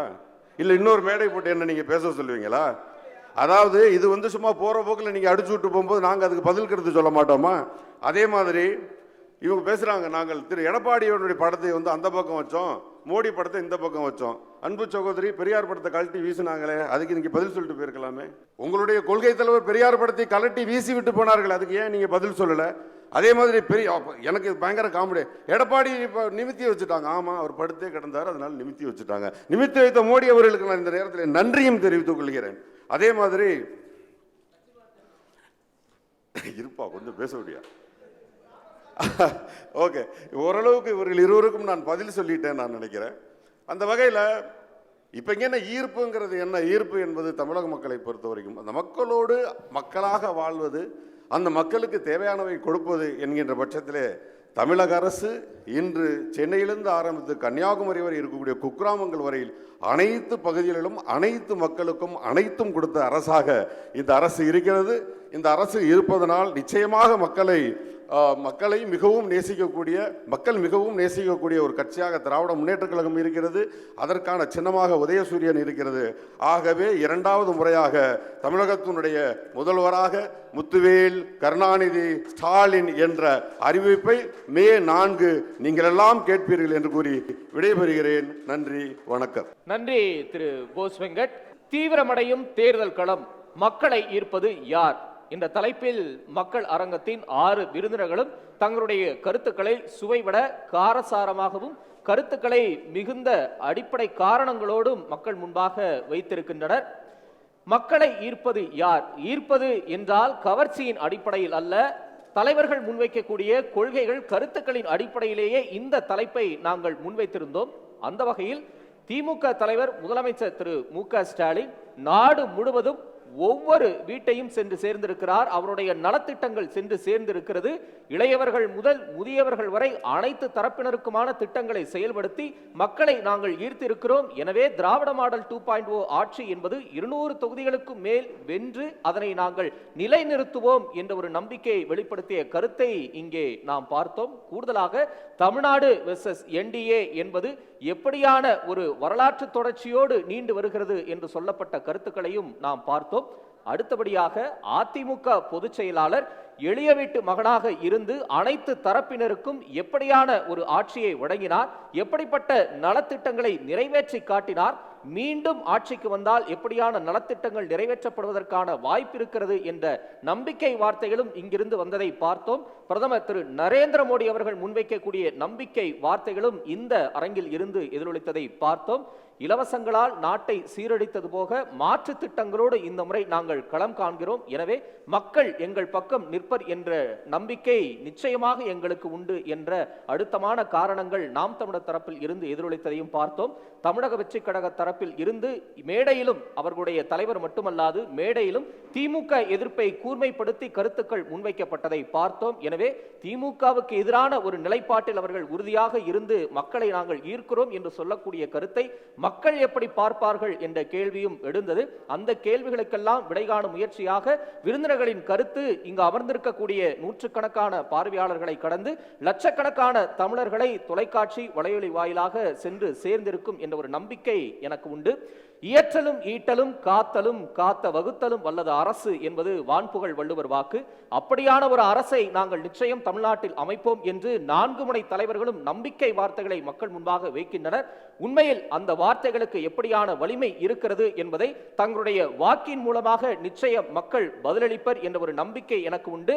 அந்த நம்பிக்கையை முன்வைத்தே இந்த மக்களரங்கத்தின் தலைப்புக்கான விடையை முன்வைத்து இந்த நிறைவான மக்களரங்கம் நிகழ்ச்சியை நிறைவு செய்கிறேன்.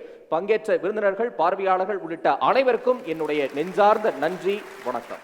பெஸ்ட் மணி கோல்டு வழங்கும் மாலை முரசு செய்திகள் தொலைக்காட்சியின் மக்கள் அரங்கம். டைட்டில் ஸ்பான்சர்ட் பை பழைய நகைக்கு நல்ல விலை கொடுக்கும் சிறந்த நிறுவனம் Best Money Gold. Powered by 1,00,000 சதுரடியில் பிரம்மாண்ட tile showroom Avatar Ceramics, King Makers IAS Academy, we teach you reach மற்றும் ஸ்டெரன் கிளப் சோடா.